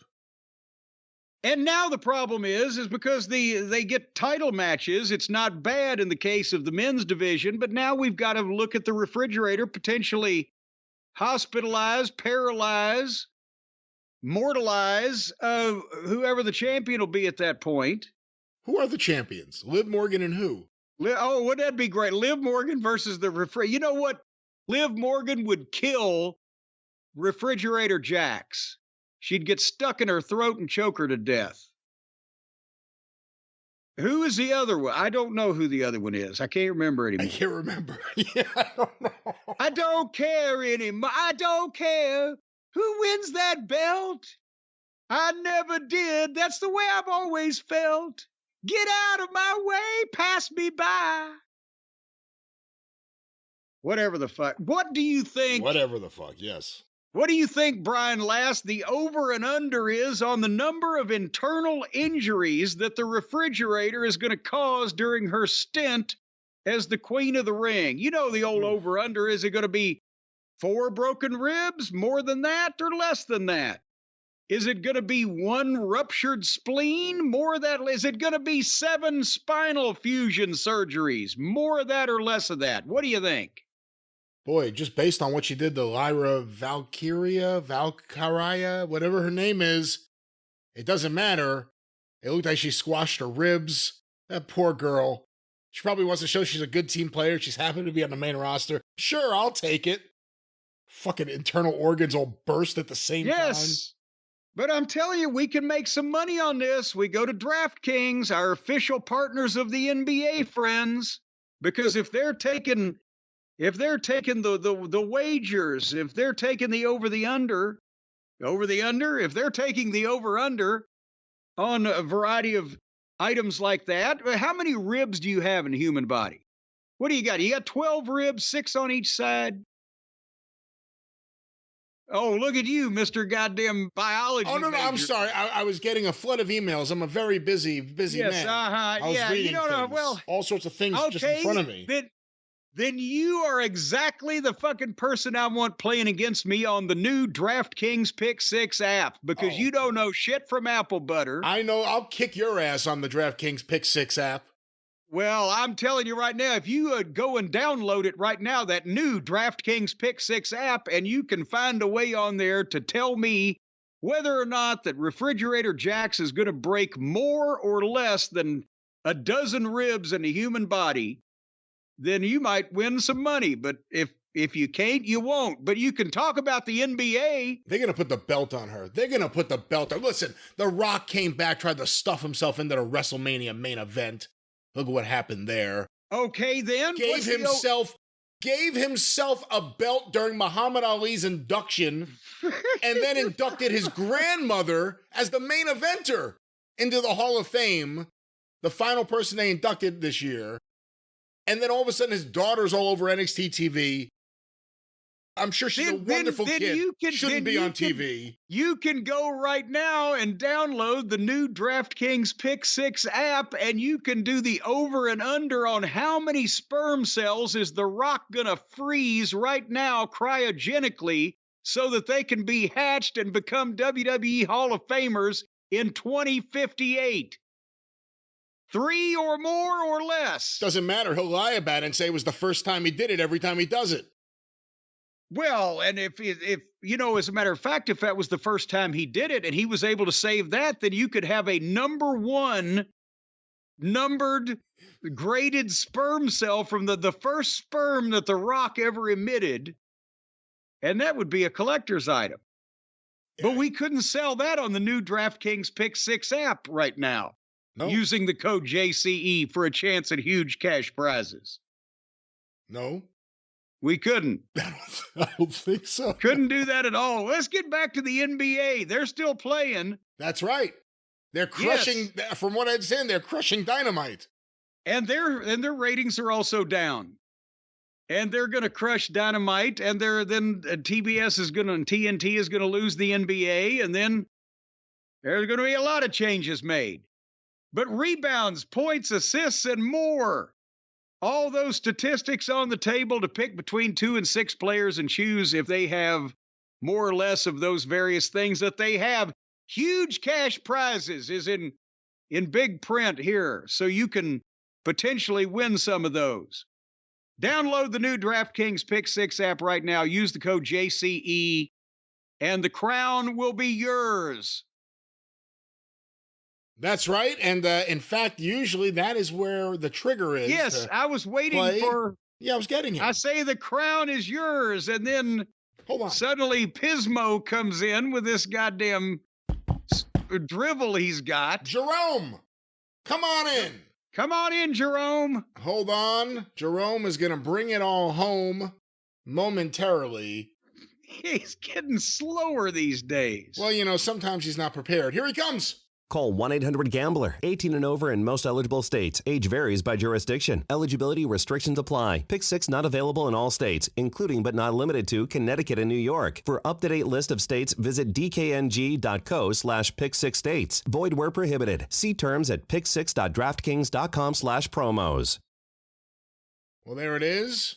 That says it pretty plainly and cohesively and concisely, doesn't it? Speaking of bring it on home, bring it to Jerome, are you a fan of Bo Diddley at all? Oh, well, of course. And the Bo Diddley beat. That's right. Of course I am. Oh, Bo Diddley. That basically is the basis of all modern rock and roll music. Well, that's, you know what? Lyrically, it's the basis of all hip-hop in terms of bragging about yourself and making it all about yourself and talking about yourself. Well, and besides that, it's the basis of all Tom Boogaloo Shaft, Superstar Billy Graham, American Dream, Dusty Rhodes, and on interviews, not to mention the Dream Machine, Troy Graham. That's right. Because that was Bo Diddley lines. Well, you can know Diddley or you can know plenty about sports with DraftKings. One more time, what's that promo code? Let's get out of here. I thought we were done with that. JCE. All right. Once that Jerome finishes, we're usually on to different items. Well, back to Saudi Arabia. Oh, Bo Diddley. Now we come to the King of the Ring final. And this, honestly, may have been my favorite thing of the weekend. Because it actually looked the most like a professional wrestling match of anything that took place on either program, to be honest with you. Two grown adult men, pro wrestlers, tough tie-ups, aggression, great fundamentals, not rushing, the crowd going nuts. Gunther versus Randy Orton for the King of the Ring final. And a perfect match is not possible. And I'm not saying this was anywhere close to perfect, but it kind of was, even though it wasn't the most exciting match of the weekend. It was the closest thing to a perfect match of the weekend, because a perfect pro wrestling match would be something that primarily the crowd went nuts for outside the ring in the seats, while inside the ring, it would be going all the way through with nothing looking phony or not showing obvious cooperation that slapped you in the face or doing something that made no sense just because you can do that move. It's not a million moves and it's not broken furniture everywhere. It's, can you go start to finish working a contest that people, you can see through anything with a microscope, but that reasonably tells a story with no obvious cooperation and get to people, and they did. Can you disagree with my diagram of what the goal of this thing is to do to begin with? This thing of ours? I agree with what you said. I agree with this match, and I'm not as crazy about Randy Orton's matches as you or typically anyone in the business is. I see, as a fan, I don't appreciate it to the same level. But I thought this was a great match. Well, it's just that to the professional trained eye, I guess, great actors appreciate great actors, or great surgeons can say, oh, look, he didn't nick the fucking hydraulics to the penis there, or whatever. So people in the business, you can he takes the basic things of the business, but he makes everything make something. or means something, whether the facial expression or the move that's taken or given, or the when to pick the people up and give them the drop on the table, and when to slow them down and get a chin lock because they can't go crazy forever, or they won't have enough breath left to go crazy when you want them to go crazy. That type of thing. And Gunther, I've said this before, you know, Gunther is a perfect wrestler in that he never does anything that he shouldn't do. If he was the person that he is purported to be, this is the way he would work and react and wrestle and Zabada. And you had Randy selling like Ricky Morton, fighting from underneath and his pained facials. And you had Gunther, he at one point went for a splash off the top and bobbled with his foot, but still hit it. And then Orton, for the first time that I can remember on this run, hit an RKO, but he couldn't cover. He couldn't capitalize. He crawled over, but Gunther had rolled away. So even the RKO couldn't put Gunther away. I mean, they were really building the thing. And then finally they built to the fucking table drops. And that fucking thing wasn't gonna break. And then again, Orton slipped a crab and hit an RKO and then got a 2 count. And that's the first time anybody's kicked out, much less the first time that it didn't work, right? And then boom, boom, boom, Orton shocked, like what the fuck? And Gunther got the quick crucifix roll up 1, 2, 3, and they made it all the way to the finish before they had a fuck up, because Orton's shoulders were down when the referee started counting, and that was the finish. But in some way, his weight overbalanced. His shoulder was up. The referee just counted anyway. But you could see it on the camera shot, and then you could actually see, you know, they tried to stay away from it on the replay, but you could tell. So, I mean, shit like that happens. You can't, I know people are going to say, well, how the fuck didn't you know his shoulder wasn't down? You can goddamn, when you're cranked up upside down with your arms behind you like that, and your weight goes over, something can be raised without you knowing it. So I don't think it was Orton's fault just as much as gravity, but they did come back later on in the show and have Triple H acknowledge it, and that the referee's decision is final. But one would think that he said that that Orton would want another shot against Gunther. But that's the only mistake they really made in this fucking thing. And it was 2 men, 2 stars, 2 distinct personalities fighting for something in an athletic contest that you could get lost in and you could take the ride with them, instead of these children and their toys. So that match would have worked in any territory, I think, in any era, don't you? I think so. Good match. And, you know, Gunther is one of the very few people you could say from almost the moment he got onto the main roster, they have not fucked up anything with his booking. Yeah. He is strong. You forget that he lost the Intercontinental belt, yet you remember that he held that belt forever. And now he's about to get set up for a title match. Is it going to be him and Cody? Yeah. Or is it going to be him and, you know, they teased on Monday night, him and whoever is the champion at that point, Priest or McIntyre. But him and Cody's the intriguing one with a build. Yeah, that's the one I want to see. I mean, they may go the other way just because they don't want to beat Gunther, and I'm not rooting for Gunther to do any jobs except to Cody, because I'd like to see the match. I think it would draw money. I think they could get a fucking trilogy out of something with Gunther and Cody. The promos and the matches would be good enough and strong enough that they could do that to stretch out to WrestleMania next year on the main pay-per-views. And you know, and then hopefully The Rock will come back and do the right thing. You know, we'll see. But anyway, I applaud them for the match. Let me ask you this. Cody Rhodes recently did an interview I saw quoted in a few places saying that he needs a good old classic manager.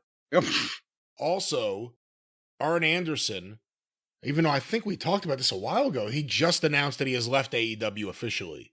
Ah! Do you think Cody's going to ask to have Arn as his manager again? Should he have a manager, and does Cody need a manager? Well, and a lot of people tweeted me that because, oh, look, and I didn't see the context of the entire interview that line was taken from. So I didn't know whether he was even just joshing, like he told a story about, something to say, maybe that's what I need to do or whatever. It will not be me, for those of you who asked on Twitter. To your question, will it be Arn? The problem is that the last time we saw Arn, he was heavier than he used to be.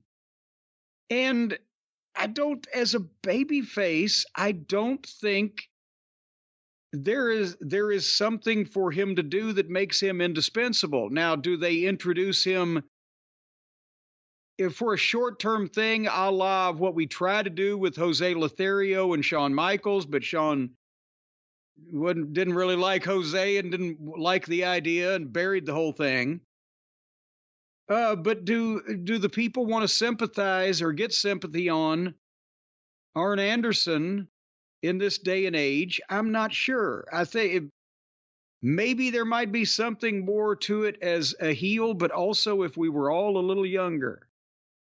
I don't know that it would fit with Cody right now. As a person to give advice on an intermittent basis, there may be something there. Well, what do you think? Do you see? No, I mean, that's the problem. We saw it. We saw it in AEW, and I have no doubt that WWE would do it better and have it on TV better, but still, Arn was a babyface manager whispering things in Cody's ear, holding a clipboard, and losing his balance. And again, unless you're doing the Jose Lothario thing, like you just said, I don't see much point to it. You do have to wonder if Arn's going to be back in the WWE fold, though. AEW, real quick, I'll just say this, because it came out this week too. Mark Henry, his contract expired. So for the first time now, we're getting to the point where veterans that were hired not necessarily to be wrestlers are having their contracts come up and are leaving the company. Well, but here's the thing in this case. Why would you? And I like both guys, and certainly as talents in the past. But why would you re-sign either one of those guys to a contract making any legitimate amount of money, considering that we haven't seen either one of them in months and months and months and months?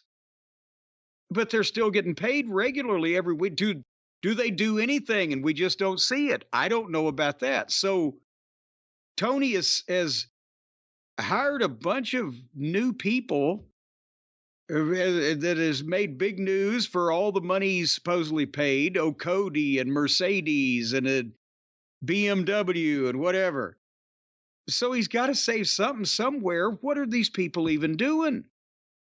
It maybe they like the idea. Yeah, Tony, just send me a check every week and I'll never see any of you. I'll never leave my house or do anything. But they can't expect that forever if that's what they've been doing. Hey, I'm seeing another report here, actually, as we are recording. This is on the Wrestling Observer newsletter site. Jake Hager's AEW contract has reportedly expired. Oh, thank God. So it's interesting, though, if you think about Arn Anderson, Mark Henry, and Jake Hager, especially Hager as an active wrestler who was there as a buddy of Jericho's, that may be, I don't want to put a number on it, but that's probably a significant savings right there. Those three salaries based on what Tony pays people. Well, it's 7 figures a year. I was going to say that's over $1 million a year. I stopped myself because I'm trying to think out loud. I know what a few of the agents there have gotten. So I have a range for Arn. I could put a range for Mark Henry and Hager. I'm sure he got a very nice, sweet deal to start. He ought to be tied inside a fucking electric range and fucking baked. I'm just glad we never have to see him again. He may have been the worst former shooter in the history of wrestling that I've seen so far. Anyway, are you ready for the main event of King of the Ring in Saudi Arabia? Yes, and I was looking Yes. forward to it the day of, too. The WWE title, Logan Paul against Cody Rhodes, the American Nightmare. And they had the Saudis singing the song. So said music is a universal language. It brings all of us together. And while I said that Orton and Gunther was the best wrestling match from a wrestling match standpoint of the weekend, this was the most exciting. And those two can be different things if you have ability to think beneath the surface. And Logan Paul is a prodigy. He's still green a little bit, though. He's still got a bobble every now and then. And there were some things here that were more modern in nature, but this was the most exciting match of the weekend. And as I said, Orton and Gunther was the best executed wrestling match of the weekend. Hey, if I can ask you a quick question, because we have both raved about Logan Paul since he first showed up, and he continues to impress. Some listeners, or some just, I guess, WWE fans I've seen on Twitter say, how could you praise him so much? He rehearses his matches in advance. He practices his matches. I don't know how true that is, but if that is true, does that make it even more impressive in a way that he's able to do it so it doesn't look like that? Well, for one thing, I promise you, they're not rehearsing those matches either in their entirety or at full fucking speed, because Cody wouldn't go for it, and the office would not allow one of their top guys to do this in front of no people. There's a difference between rehearsing and walking through. And Ronda Rousey, because she is new and different, and obviously, especially on this last run, didn't give a shit, didn't want to be there. We've heard that confirmed from inside. And nobody was particularly happy to have to deal with her. But rehearsing, I can see Cody and Logan Paul spending several days in a warehouse or several days at developmental or somewhere, going out early that day and walking through it. In terms of you do this and that and the other, they're not taking all those bumps multiple times. They're not executing all those moves. And so, yes, I would. It's a great art to being able to call a match in the ring on the fly, but you can't expect Logan Paul, due to the way he got in the business and the number of matches he's had, to do that. But what is amazing is that his aptitude, the most important part is he's a personality. He can talk. He's a star. He gets over. And he's an incredible athlete who can mimic these moves, and you put him in with a good worker who can lead the match, Cody Rhodes, and he looks very polished. And that's the essence of the wrestling business. You find an attraction and you figure out a way to get a good match out of him. But Logan Paul, because of the level that he's taken to this at, both physical and the verbal aspect, and the mental, the way to think about it, and know kind of instinctively what to do, he's probably the best example that I can think of taking somebody from either another sport or another field of endeavor and turning them into a wrestler that can draw money and have matches of this quality, whether rehearsed or not. Can you think of somebody else that's been better, quicker? I mean, the only people that really are on that list are guys like Kurt Angle. But I think Logan Paul is exceptional. And Logan Paul is better at this point than Kurt Angle was, because I was working with Kurt when he'd had 6 months and a year worth of matches, and his promos weren't at Logan Paul's level. Well, the other thing too is Logan Paul's only 29 years old. You think about people who were main eventing during the Monday Night Wars in both companies, they were guys in their late 30s. He still has a ways, 40s. He still has a ways to go, and he's getting better. Yeah. And that's, so anyway, I think that the rehearsal thing, Yeah, try to find somebody else out there. Rehearse them for 6 fucking weeks and see if they could pull this off. But anyway, they had a good match. They did a lot of modern stuff. They had the cutter on the desk. They got the big 2 counts. But the thing that it was on Twitter, and I know you had to have seen it, but the most amazing thing of this match to me was the 360 plus degree jib shot of Logan Paul's splash off the top rope through the desk on Cody. Yeah. This is art now. It's cinema. I don't even know. Can you have that artistic a shot in basketball or football? Is this something that, they're going to be getting the best camera and production people that just want to do, an homage to their profession by going and doing this type of art with their goddamn television now. Yeah, other athletes can't set up their high spots with the cameramen. Well, there you go. But now so this is going to be a place where you're going to get the best and brightest of the Carl Fruns of the camera world. But no, he climbs up to the top. They've got the jib ready to go. It spins completely around him. You see all the sides of the arena. And then back to where it started in time for him to do the splash onto the desk. Holy shit. And then he rolls Cody in and gets a 2 count. Okay, so... But goddamn, I wrote P.S. Fuck Kevin Dunn. Can you imagine them trying that? The camera would have probably fucking knocked one of them out.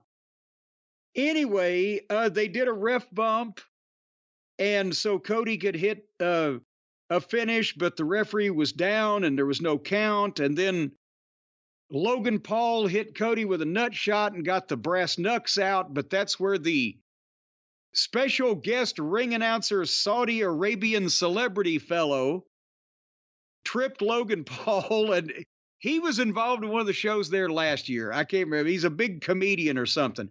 Apparently, they allow certain people to laugh in that country. At least they got that going for them. Is it allowable for a woman to laugh? In a crowded room? I don't know. I guess it's required if it's a man telling a joke. They have to, whether it's funny or not. I don't know. But anyway, Logan Paul kicks him off, but then swings at Cody, but Cody blocks it and says, "I'm Cody Rhodes, bitch," and hits him with 3 crossroads, 1, 2, 3. And this, again, great finish. Gunther and Orton, the best match. This was the most exciting match. It was still under 25 minutes bell to bell. And the total pay-per-view was 2 hours and 50 minutes. Professional, slick, not amateurish, and unending and never relenting. I'm sorry. I have to be honest. And we talked about how the WWE sucked, in the words of our friend MJF, donkey dicks, when Vince was doing all this screwy shit and LA Knight was the head of a male modeling agency.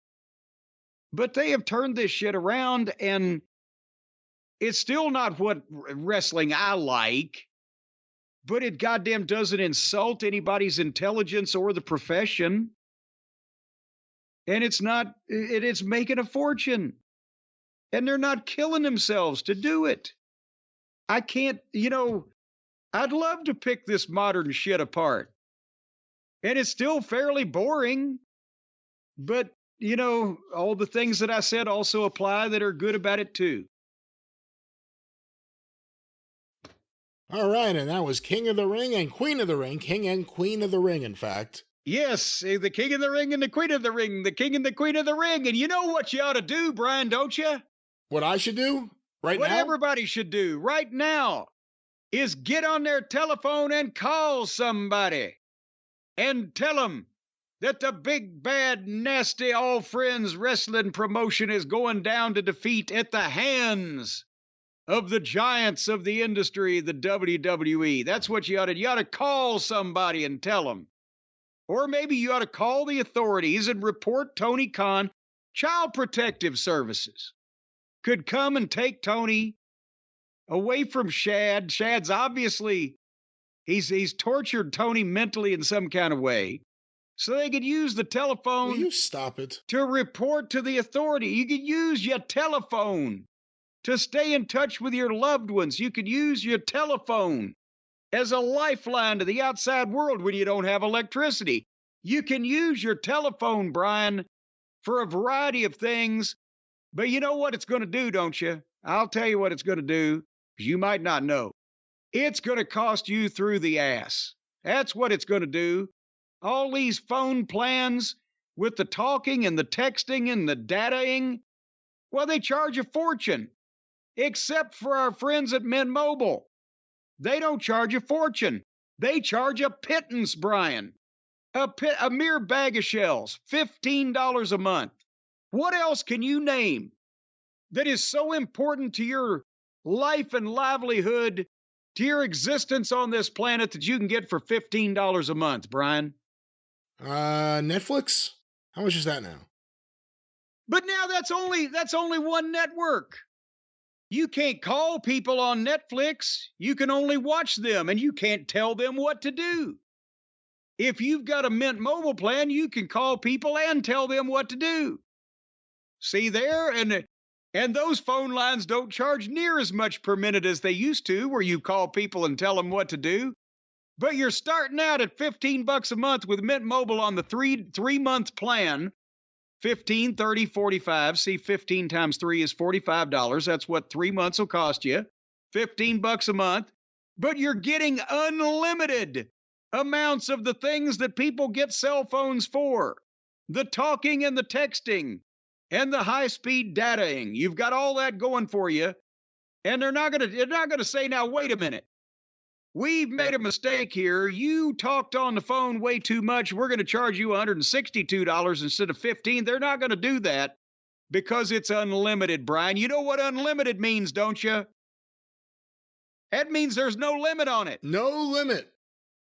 You can talk all day and then talk a little longer. Talk all night and talk a little stronger. That's what you can do with Mint Mobile. And you want to know where you can go to get this, Brian? I know you're salivating to find out. Just tell me. I want to know. Just say it, man. Say it. You go to mintmobile.com/JCE. Very important, slashing JCE. And you're going to get 3 months of unlimited wireless planning, even plotting, for $15 a month. mintmobile.com/JCE, and you can cut your wireless bill to $15 a month, because some people are taking these coat hangers and just cutting their own throats because they're spending so much money. But now you can cut the wires around your wireless bill. If that makes any sense. Did that make sense? Makes no sense whatsoever. Well, it makes no sense to spend too much money for your phone. $15 a month at Mint Mobile. That's right. 15, yes. This month or any month at Mint Mobile. This month or any month, ladies and gentlemen, go to mintmobile.com/JCE. And that $45 upfront payment obviously is required because if you're trying to save money and get shit this cheap, you're obviously a fly-by-the-night fucking hustler who will probably run out on this. So $45 upfront payment required. That's $15 a month for new customers on the first 3-month plan only. Speed slower above 40 GB on the unlimited plan. Additional taxes, fees, and restrictions apply, but you can see Mint Mobile for all those details, and then just give them your $15 and shut up. That's right. Mint Mobile. Promo code JCE.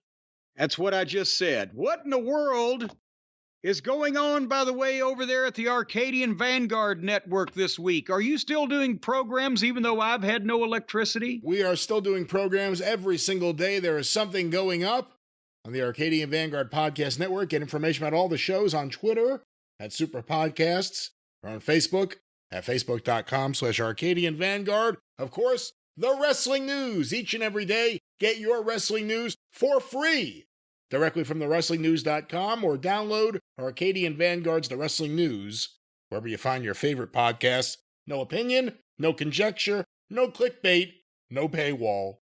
just the wrestling news. Also want to make mention of Shut Up and Wrestle with Brian Solomon. He recently had a tremendous 2-part look at his interview with Roddy Piper from 2006. Hear that today and so much more. SUAWpod.com, or look for Shut Up and Wrestle with Brian Solomon, wherever you find your favorite podcasts. And of course, the 605 Superpodcast, the mothership! Go through the archive, 605pod.com, available wherever you find your favorite podcast. If you heard the Sue the Shooter segment on the Funniest Moments Volume 3 Omnibus, hear more comedy like that on the 605 Superpodcast, the mothership!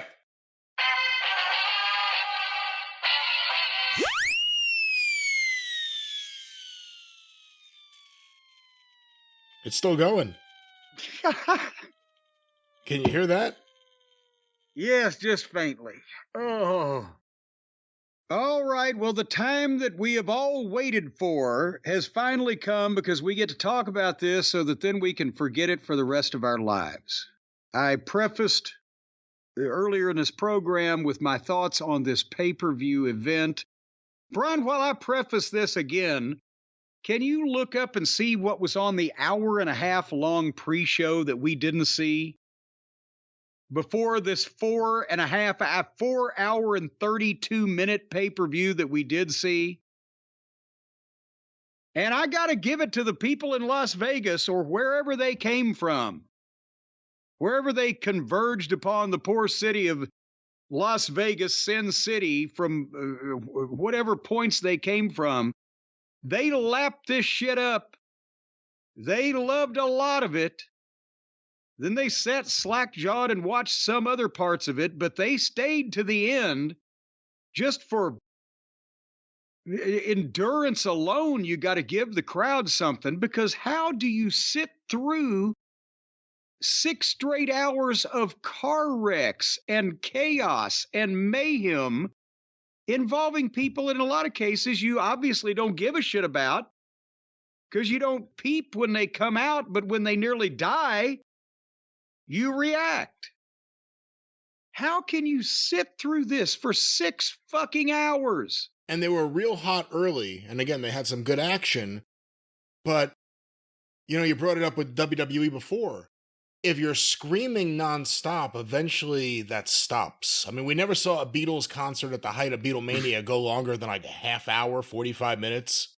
And then they didn't need to. They didn't need to. And they were gone, and no one heard them anyway. And here, you know, the fans were really hot and really into it. This is an AEW audience. They drew a nice house, but they fucking blew their load within the first hour, and then they just didn't want to leave and go home to their wife. But now hold on. Then they still, if I have a good point there. But if it's Danielson at the end of the show, they were still reacting to shit, and they reacted to near death of anybody, because I think that's what it's a race car audience now. They want to see somebody hit the wall. But if it's a personality that they really like and respect, they will still react to things that they do. But otherwise, they just want to see the meaningless video game shit. And that's what limits them to not only this audience that they've got right now, but probably less in the future. Because how many times can you see people literally almost die, be set on fire, and then be injured and be out of action? What are you following this shit with? It's insane. So they never follow it with story. They never follow it with good story as part of the problem. So people like the matches. People want to see the car crash of the Anarchy in the arena match, no matter who's in it. They just want to see that shit show. Yes, and you can only show people so much shit before they need some new shit to look at. And where are you going to go? You asked about the pre-show, or the buy-in as they call it. I actually did see these matches. I had them on mute, but I had them on in the background. Deonna Purrazzo defeated Thunder Rosa 10 minutes and 15 seconds.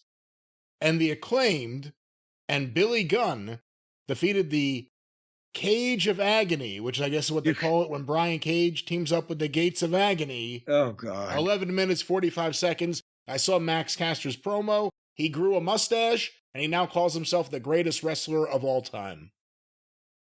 Okay, good babyface moves there, both of them. And that was the buy-in. That was the thing. Well, how did they make that last an hour and a half?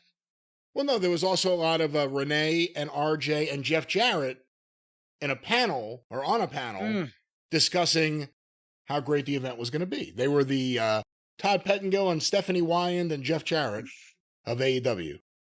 All right, well, then the first official match on the actual pay-per-view was the National Intercontinental Drift Championship, where Will Ostrich gets to beat Roddy Strong so he can have a belt now because they spent a lot of money on Will, so he's got to have a belt. And Don Fallis was on color. And again, you can't... They worked hard. Roderick Strong might be the best in-ring guy on the roster, just performing wrestling, but his booking and the people love Will, and that's going to happen until the booking makes it too confusing, if it's not already, for him to draw any kind of money. You got the top heel manager on color, Don Fallis, but he's managing, or usually manages, or is supposed to be the manager of the babyface, and he's wondering why the heel seconds, Taven and Bennett, are allowed to be at ringside for Roddy, who's the heel in this match. And they still have never explained any of this. Why is it happening? The opening move, they almost killed Ostrich, because they go to fight, first match of the night. They go to fight on the floor within minutes, seconds. And then suddenly they just draw the referee, and Taven and Bennett jump in, and they get Will up on, I guess it was Bennett's shoulders, and Taven rolls in the ring and hits the ropes next to the referee, whose back is turned, and then dives, or tries to dive, over the top rope. They were going to give Will the Road Warriors Doomsday device as an interference spot over the top rope on the floor. But Taven got stuck on the top rope and came short. Ostrich went with the bump like he was going to take it anyway, so he managed to give himself the move, and because it was all fucked up, he landed on his fucking face. Head and face. On the floor. And you knew he landed in that general area, but you weren't exactly sure because the way it was shot, it wasn't a clear view of him hitting the ground. So you didn't know how fucked up his neck could be. Well, the announcers in front of him, Tony, exclaimed like he thought that he had just broken his neck. And then it said, I thought he just broke his neck. Which is what made me think he was fine, as soon as I heard Shivani say that. Well, I thought he just broke his neck. It was close. What the fuck? Why would you do that for an interference spot? Why was he supposed to get back up and win the match? What the fuck? Again, a minute and a half, 2 minutes into the match, however early it was the beginning of the match. Yes. And then they have some more match, and then Taven and Bennett draw the referee again, and Wardlow comes in and grabs Will and is going to give him a power bomb. And the referee turned around and saw him about to pick him up and just stopped him and told him, you got to leave. That's not a DQ. For once, this wasn't even a no DQ match. So then when he kicks the fucking Wardlow out, and the referee's going to eject all the heels, and it gives Ostrich an excuse to dive off the top rope and do a spinning pike position thing on everybody. And then they started having a match again. And then it was like two video game characters where they would just do big moves, and nobody would sell anything. It looked good, it looked athletic, but nobody was registering anything for more than 5 seconds, and it just went back and forth with no logical continuity. And then they had the first of the match, they had the big floor fight. Then they almost killed the guy with the Stooges' interference, and then later in the match, they were doing rope breaks. So big strikes and kicks back and forth. Nobody bumped. And then while Roddy was upset, Roddy was having the referee check him for some reason, because he was down and had taken a bump. Suddenly he's finally selling. And Will was upset for some reason that the guy that he had been trying to kick the shit out of for 20 minutes is now down and injured. And then Don was telling Will to use the Tiger Driver on him. Why wouldn't he just go over and try to cover him, since the referee is trying to determine whether he's still conscious or not? Because this is a new version of the sympathetic babyface like Adam Page. Oh, Will Ospreay is a killer. He's a grinder. He's someone who goes out there and gets it. However, he also fears for the mortality of his opponent. Well, while Don's telling him to use the Tiger Driver, Will goes over and grabs him in it, but he won't pick him up and do it. So suddenly, Roddy, who was unconscious and being checked to whether he could continue after he was picked up and grabbed in this hold, suddenly gave Will 3 big moves at 100 miles an hour and got a 2 count. And I wrote, this is ridiculous. And then instantly Ostrich is back at 100%. And he hits 2 moves on Roddy, 1, 2, 3. It was a mess. They worked hard. They hit each other hard. Will almost died, but it was a mess of a match. No psychology, no continuity, no what the fuck. It looked like a video game. It was the shits. And this was one of the better matches. I thought it was the best match on the show, actually. Yeah. I thought it was really good. Again, they did everything. They kicked out of everything. They sold nothing, including apparent decapitation. But for, I guess, that kind of match, this is a great main event match. It just so happens it was the opening match. And the crowd was never as hot as they were for this and the thing after it the rest of the night. They had moments, but in terms of consistently just being up for something, so that says something about their energy early, but it may also say something about Ospreay. Ospreay's connecting. Whatever you think about his work, he's connecting with those fans on his promos and his attitude and everything else. Then why won't Tony help him? Because he doesn't know how to, and he doesn't want to admit that he doesn't know how to. It's the same problem that always Don happens. Callis has to know that this is dreck. He's been in the business 25 years. Why is he managing this guy? Why did he fight all of Don's other guys and then it go nowhere? Why is any of this taking place? He's a baby face. Make him a baby face. Get him away from the manager.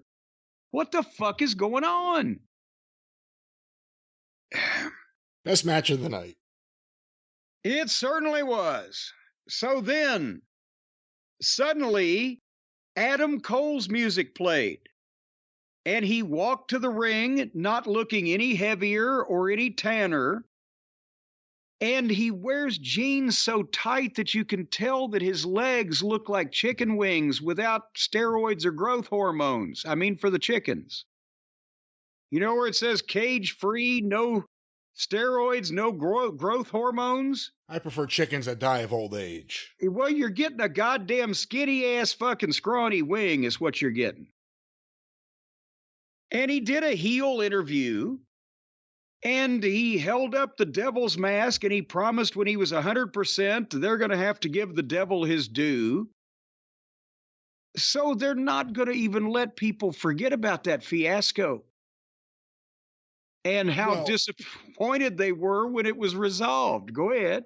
I think this was their way of getting past that entire thing. As opposed to ignoring it, it was blowing it off in one thing. And as soon as he pulled out the devil mask, or the devil's mask, I guess, it was pretty obvious what was about to happen. Well, I know that they blew it off whether they know it or not at the end of this. I don't trust Tony to know that they did. But they have a blackout. And then a video pops up, which apparently was, I guess, MJF's trophy room in some rented home somewhere, because it looked like there was only the things that they'd specifically put in there to show on camera that could show that anyone lived there. And the lights came back on and MJF's music played, and he came out and got a big pop. And they chanted MJF, and they chanted holy shit. And then when Adam Cole was quivering and shaking, they chanted at him, "You fucked up." And they did the deal where they had the face off, and Adam Cole wanted a hug. And MJF's like, "Hey, you got to be kidding me." But then he thinks about it, and then he hugs Adam Cole, and then he kicks him in the balls and gives him a brain buster. And then MJF takes the microphone and he cuts a little promo over the top of Adam Cole, and he says, "Somebody get this shit stain out of my ring." He's using our material here. Is that an issue? Is that a trademark issue for you? And no, I'll let him have it, because this whole show deserves that designation. And then the security helped Adam Cole out. So if they felt like, just to tie the story up, even though it's been almost 6 months, that they needed to have MJF drop Adam Cole on his head and have him carried out just to get even, okay. But I just wish that they hadn't had to remind anybody of this stuff. Again, MJF's been off TV. We haven't seen Adam Cole on TV in a while either, and he's still healing, and reportedly he's still not cleared. Although he did take a bump here, so it really makes you wonder what's going on. But he didn't. Here's the thing. He took a ball kick, which anybody can take, and he took a brain buster, which if it's given right, anybody can take. He didn't have to put any stress on the broken ankle or broken foot. And MJF is relatively safe from what we... Yes, he wasn't risking any kind of concussion there because it was MJF and he wasn't going to be stupid. But we haven't seen him on TV, so they bring him out all of a sudden for this to blow it off. Well, yeah, that's what I'm saying, because Cole is obviously nowhere near ready, but they had to bring him back so that MJF could beat him up and drop him on his head and then take the devil mask and drop an elbow on it like Ric Flair. I wish Tony put this level of commitment into detail in any of his other stories. The shit that we want to forget about, it would be better if everybody just moved on past. He'll remind you all day long. But the shit that you might need to remind somebody about, that gets lost for months. But he did a great promo, MJF. He had good lines. I don't need a New Japan or a Vince McMahon to make MJF. MJF made MJF. And Adam Cole woke me up. And there's going to be no more ha-ha, no more friendship, kangaroo kicks, and bullshit. Not love, but hate, hate, hate. He was trying to promise a reset, what we've talked about for however long since this happened when they ruined him last year, that this smiling, happy MJF with the friends couldn't be sustained, and it was a mistake, and they were going to have to rectify it. And now they've come to that come to Jesus moment. The chickens have come home to roost, whatever the fuck. And he's basically, it was what Jerry Lawler got over as a heel in Memphis the first time so strong. When he switched babyface, he was automatically over. But after a year of Lawler being babyface, then the people were like, but now he gets beat and he doesn't cheat as much because you have to be a babyface. So he would start cutting promos. The old king is coming back this Monday night. You're going to see the old Jerry. And he would throw fire at somebody, or he would do something heinous like the old Lawler would do, but he'd do it to the heel that deserved it. This is kind of a magnified example of that, where MJF has had to reset himself because of the way they tore him down on television.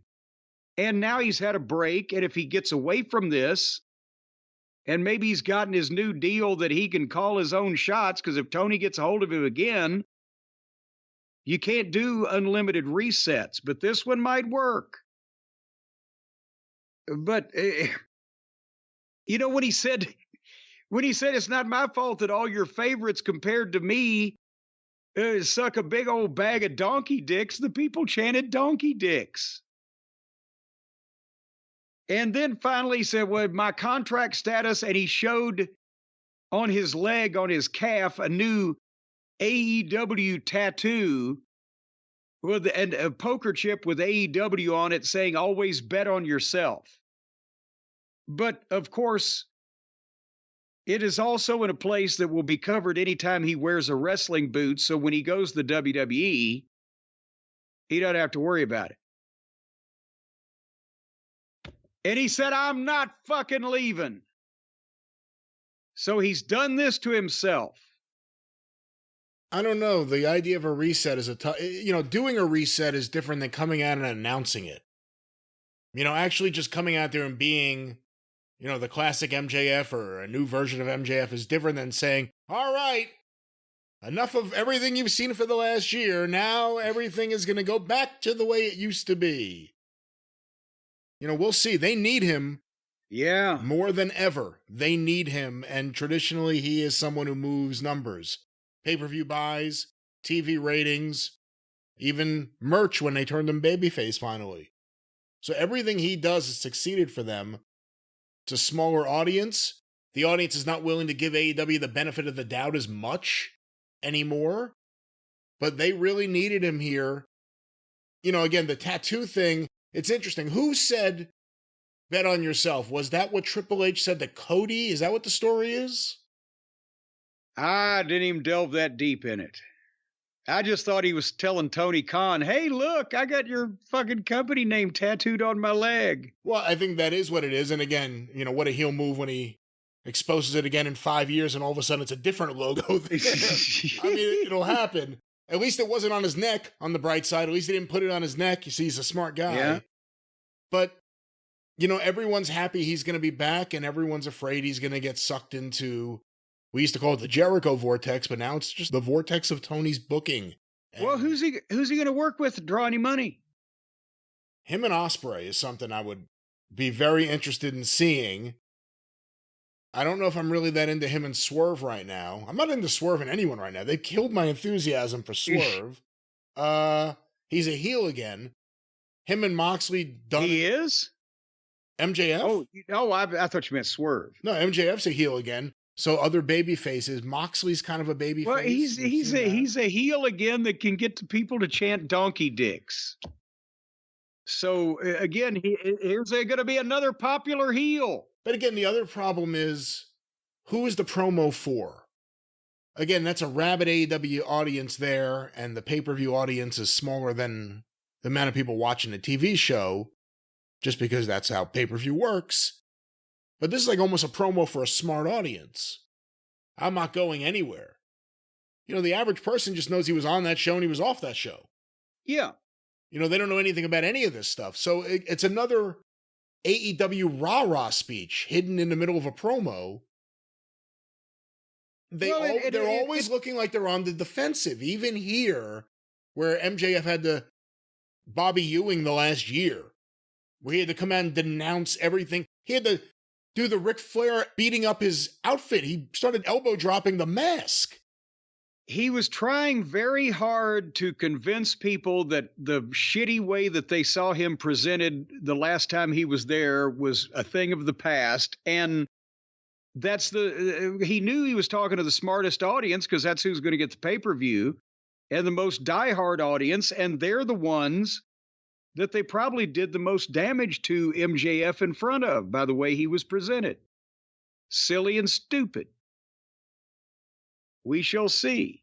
Yeah, because he's now going to be a heel in a company with Jericho doing his disingenuous heel act, the Bucks doing their disingenuous heel act, the House of Black doing their magic act. Look at the other heels in that company and then try to figure out what baby faces he's going to work with. Well, but Ostrich is still a heel because he's managed in the heel group of the top heel manager. He's just popular. Swerve still has a manager and was a baby violating heel, but they just liked him.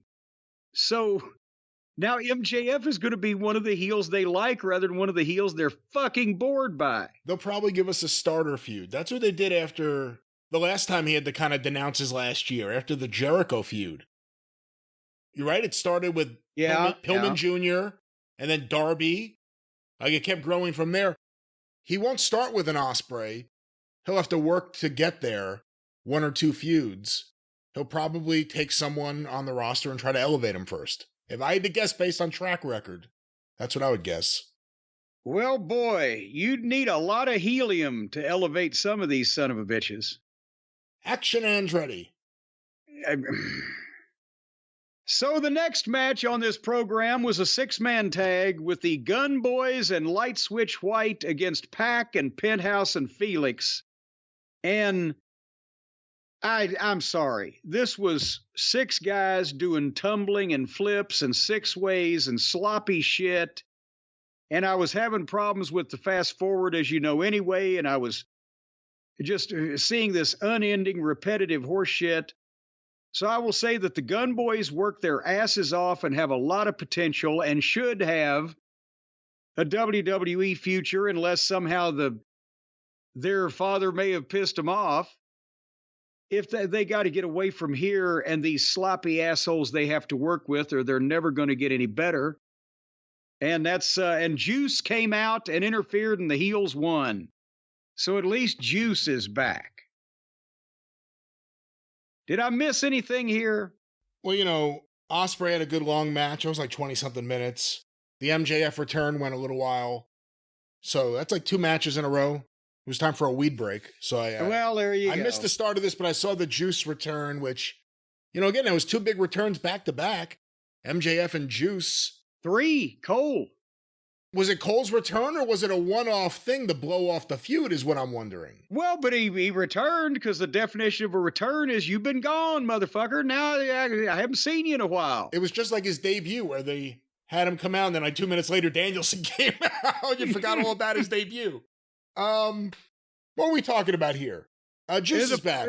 Juice is back. The Juice is back, baby. I wish they would separate him from this and just use him as they have no one as a single. Everyone is part of a clique or a group or a faction. This has been a problem forever, but especially now, where no one's a defined babyface or heel. They need just singles wrestlers going after one of the 35 singles championships. Well, continuing on, because there's a lot more. Serena Deeb and Toni Storm. Did you watch past the part where Serena Deeb had tied Toni Storm up with her in a ball with her arms, her own arms and her own legs were intertwined and left her alone and she was acting like she couldn't get out? And she's the babyface. Because Serena outlasted a near career life-threatening medical situation and came back to be the heel against this fucking batshit crazy girl with goddamn a manager and another stooge along with her. She's the babyface. Serena gave her flag or whatever it was to some kid at ringside at the start of the match. That's what a babyface does. Yeah. She's giving kids presents, but then I don't fucking God damn it.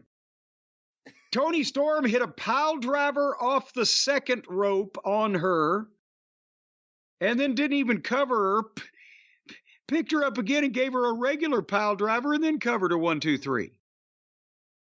Isn't that the textbook definition of following a shooting with a stabbing? Well, she's very thorough. Like any good killer. She gave her a pile driver off the second rope and then didn't even cover her. Just picks her up and pile drives her. It's girls. It's fucking girls. So what? I mean, look, we already saw this with the girls. We saw Orange Cassidy no-sell a pile driver on the steel steps a couple weeks ago. Are you trying to say Orange Cassidy is a girl? Because, guy, you've just turned me off of women. My point is, after Tony brought up that the pile driver is a dastardly move, no one has sold a pile driver, no matter where in the building it is, in weeks, let alone maybe ever in AEW. Well, by cracky, Tony's still the champion of one of the girls' divisions here, or whatever the fuck. And then... What happens to the TBS title and the TNT title if they leave Warner Brothers? Well, then they changed their name. And then, but is one of them still for the girls and one of them for the guys? Who's going to be the YouTube champion when Warner Brothers don't want to give them the money they want? They want to give them less instead of what they've been getting, and Tony gets his panties in a wads, and we'll just do our own show on YouTube. They already have a YouTube champion. It's called the Ring of Honor champion. Well, there you go. That's going to be the most valuable guy in the company. So anyway, then they had Trent versus Pockets, and I'm sorry. This is a 4.5-hour show. They ran over their pay-per-view window. They had a 4.5-hour pay-per-view window. They ran over that to the point where, as you mentioned to me before we went on the air, Brian, the replay afterwards on the pay-per-view channel started in the middle of the fucking Roddy match because they were into the next goddamn window of time. They had to join it in progress. They couldn't do this in 4.5 hours, and they believed that anybody wanted to see Trent against Pockets on this thing. You know, the big change in AEW was when Tony went from horizontal to vertical. Do you think maybe he should go to upside down? I think he ought to go 6 feet under. Oh, come on. See, now you took it too far. That's way... All right, gentlemen, we're joking around. 3 feet then. Just 3 feet. 3 feet? 3 feet. A good hard rain will wash him into the creek. What is... So then... Into the creek, so it's on your property that this is happening. Hold on now. Well, it could be. Just put him on the side of the fucking hill somewhere. You see they almost sold... almost sold. Because of some bullshit thing, Graceland was almost put up for auction last week? Well, yes, and they're having a... You know, it's a problem there because not only is Elvis buried there, but also isn't Lisa Marie buried there, no, the wife, not Lisa Marie's still alive. No, Lisa Marie's dead. Priscilla's still alive. Well, goddamn, how did that happen? That happened a while ago, but Lisa Marie's buried there. Seems like it'd be the other way around, but the Lisa Marie's buried there, and I think Elvis's parents are buried there. And Elvis's grandson, Lisa Marie's son, is buried there as well. Well, and Priscilla's still kicking. She's had a lot of surgery. Boy, I tell you what, she may have done some voodoo too. But anyway, so you can't just sell people's grave sites, can you? How do you can you buy a cemetery and turn it into a goddamn strip mall? Can you buy a cemetery and turn it into a museum? The Museum of Death. Can you display? You can't display the bodies. You would have to. Nevertheless. No, of course not. That's just sick. That's just sick. Who would ever come up with something like that? Anyway, for the FTW title, it was Hook versus Shapoopy versus Jericho. And within the first 2 minutes of the match, Hook was pulling out a table. They've learned nothing from Eddie Kingston, as we'll get to in a second. Eddie Kingston on a fucking stupid New Japan show in front of a few thousand people takes a suplex on a table and breaks his leg and blows his knee. And so they decided, it's a good idea. We'll have 15 people go through 15 tables on this show. Why was Shapoopy even in this? Why was he in this? Because he's part of the Big Mix now. So Jericho pulled out a bag of dice and sprinkled them everywhere so they could suplex him over and over into them. And that can't be comfortable.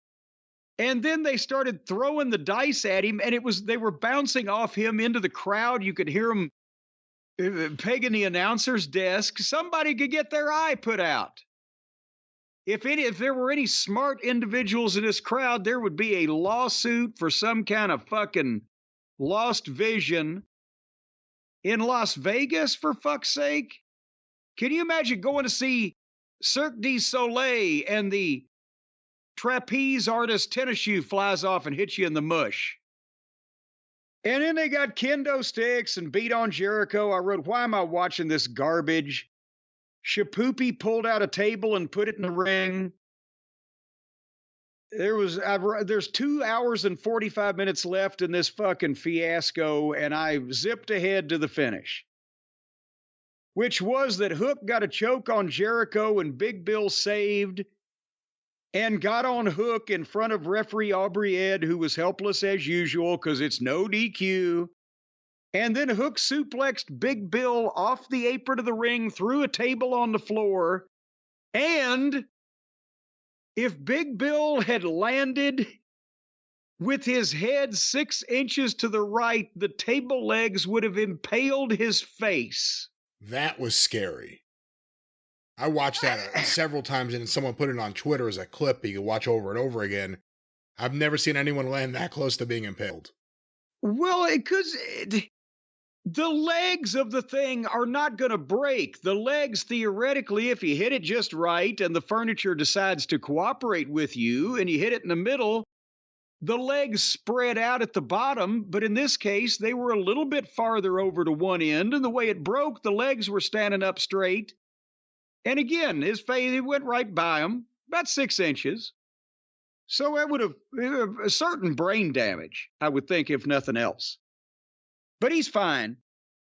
Anyway, so Jericho got the walls on Shapoopy, and Shapoopy turned it into almost a figure four.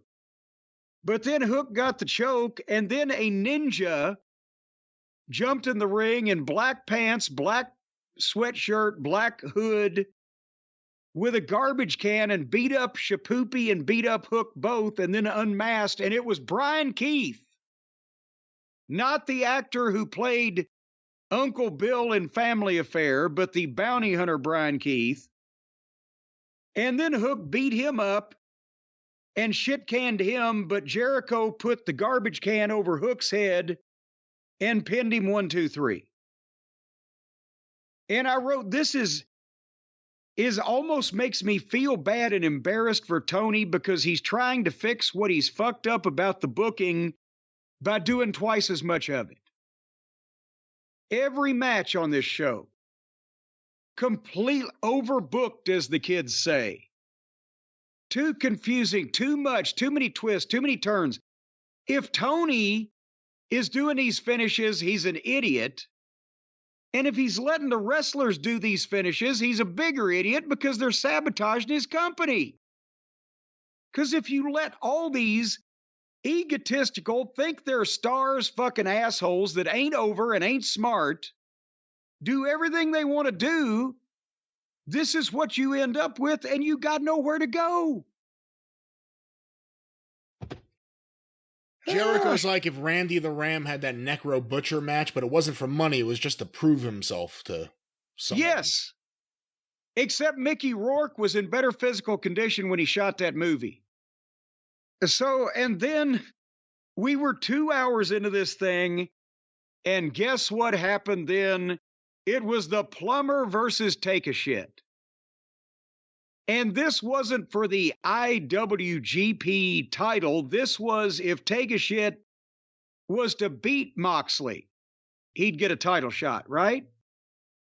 It's Tony's favorite thing, and I don't think he realizes how counterproductive it is and how it's almost a turnoff at this point. The Eliminator match. You get to wrestle the champ. It's a non-title match where if you win, you get a title match.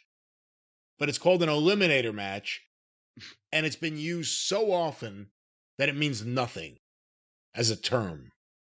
And besides that, we had something like it in Ring of Honor with a Proving Ground match, which there was an element of common sense to it, as if you were given a match against a recognized champion in the company, you didn't have to win. If you beat them, you would definitely get a title match, but if they couldn't beat you in 10 minutes, you'd get a title match.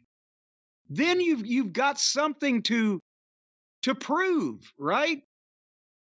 With this, it's just, well, if you just beat him, then why wouldn't you just give him a title match and let him win?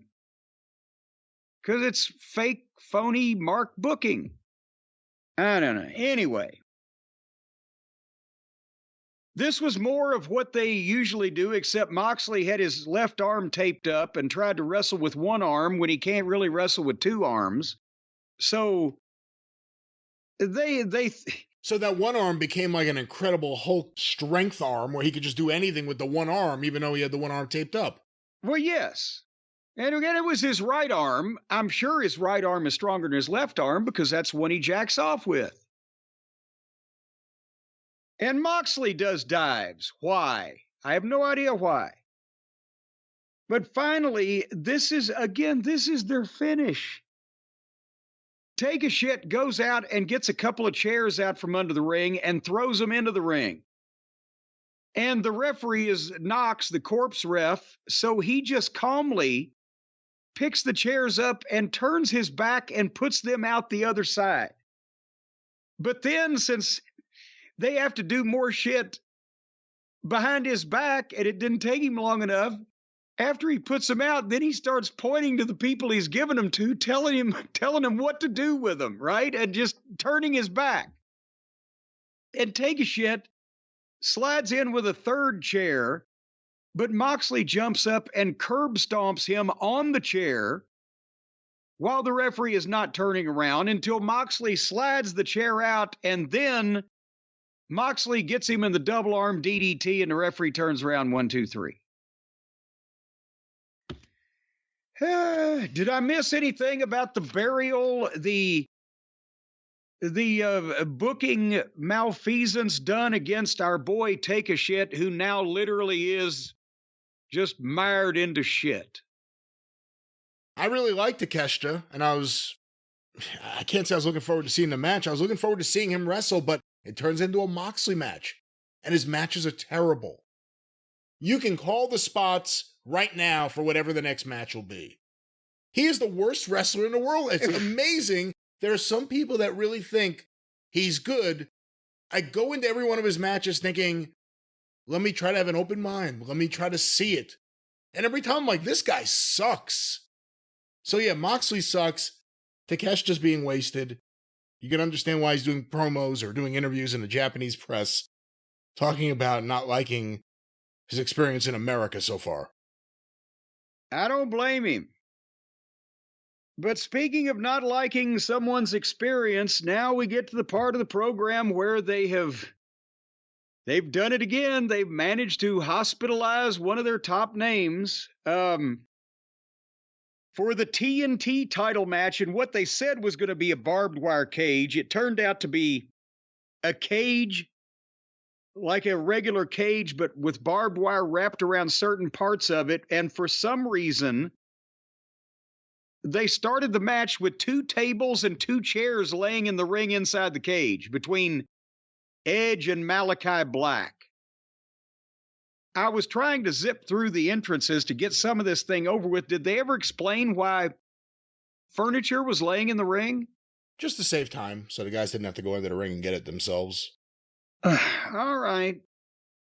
Well, within the first 2 minutes, Edge had opened Malachi Black up with barbed wire, and they had used the chairs to whack each other with the chairs, and then they ignored them. Here's the thing. Edge is a great person.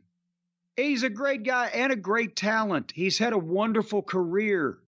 He can work, he can talk, but he's not either setting an example or teaching any of these guys anything. When he, instead of teaching them what not to do and giving them matches with him that, whether he puts them over or not, that elevate them in the ring and their talent and teach some kind of timing and experience or whatever, he's just doing the same stupid shit that they're doing. But he's 50 years old, and he's giving them the idea that this is shit that they ought to fucking be doing.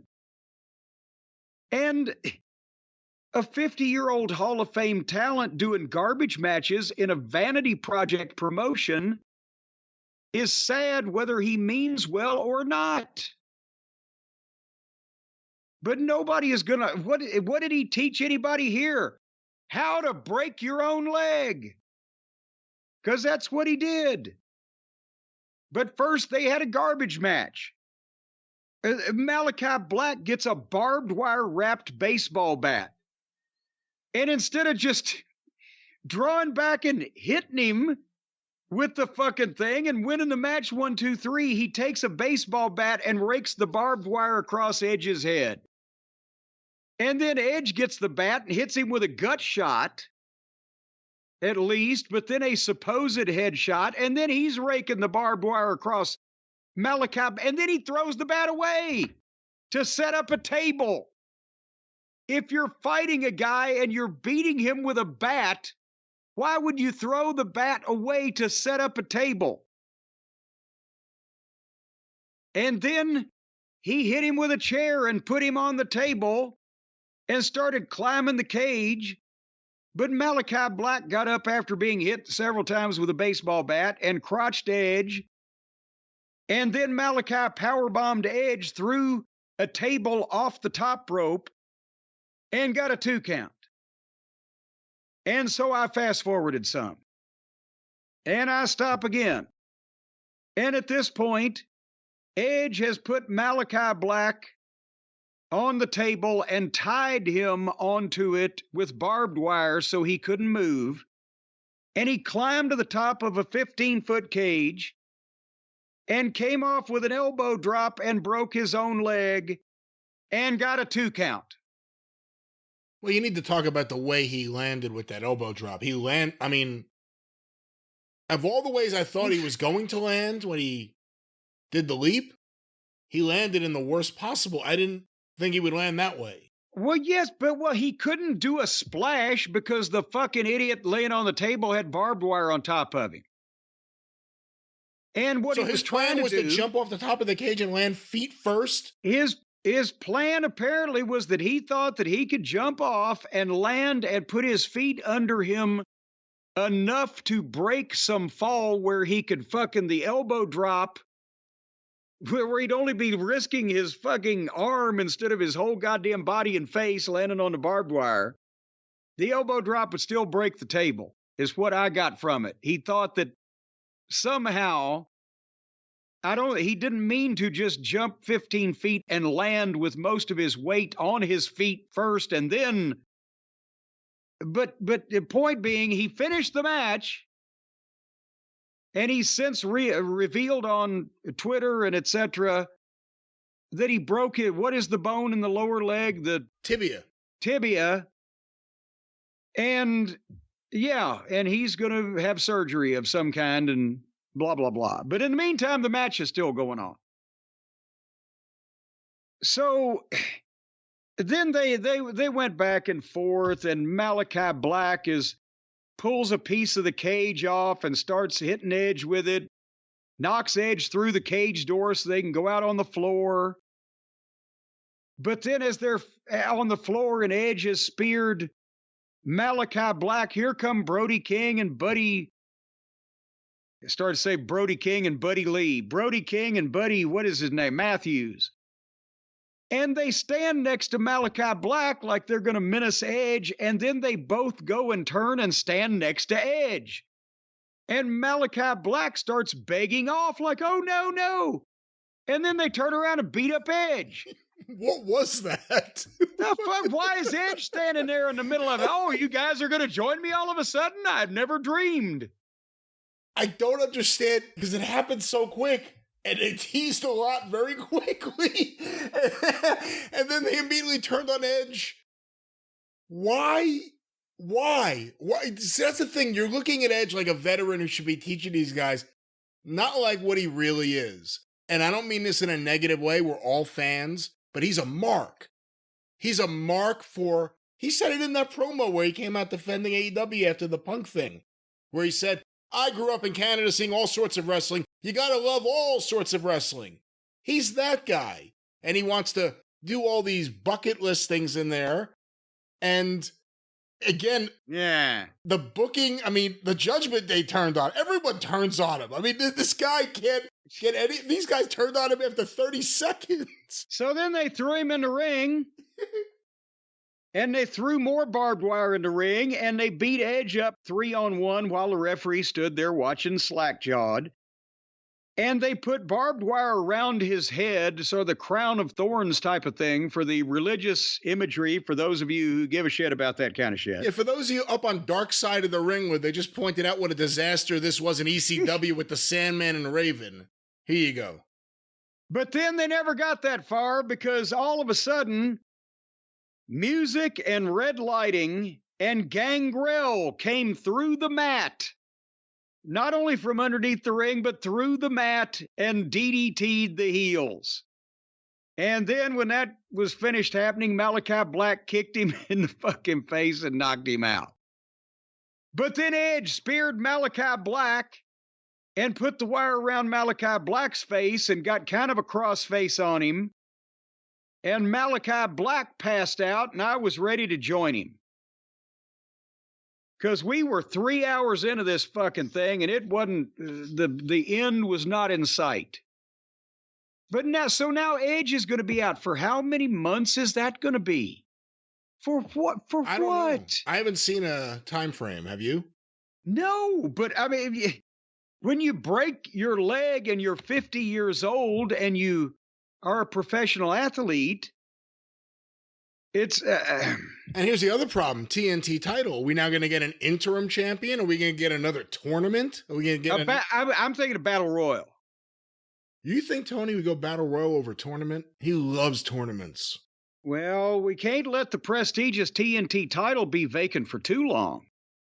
But the thing is, everything's unnecessary nowadays, but it was an unnecessary spot.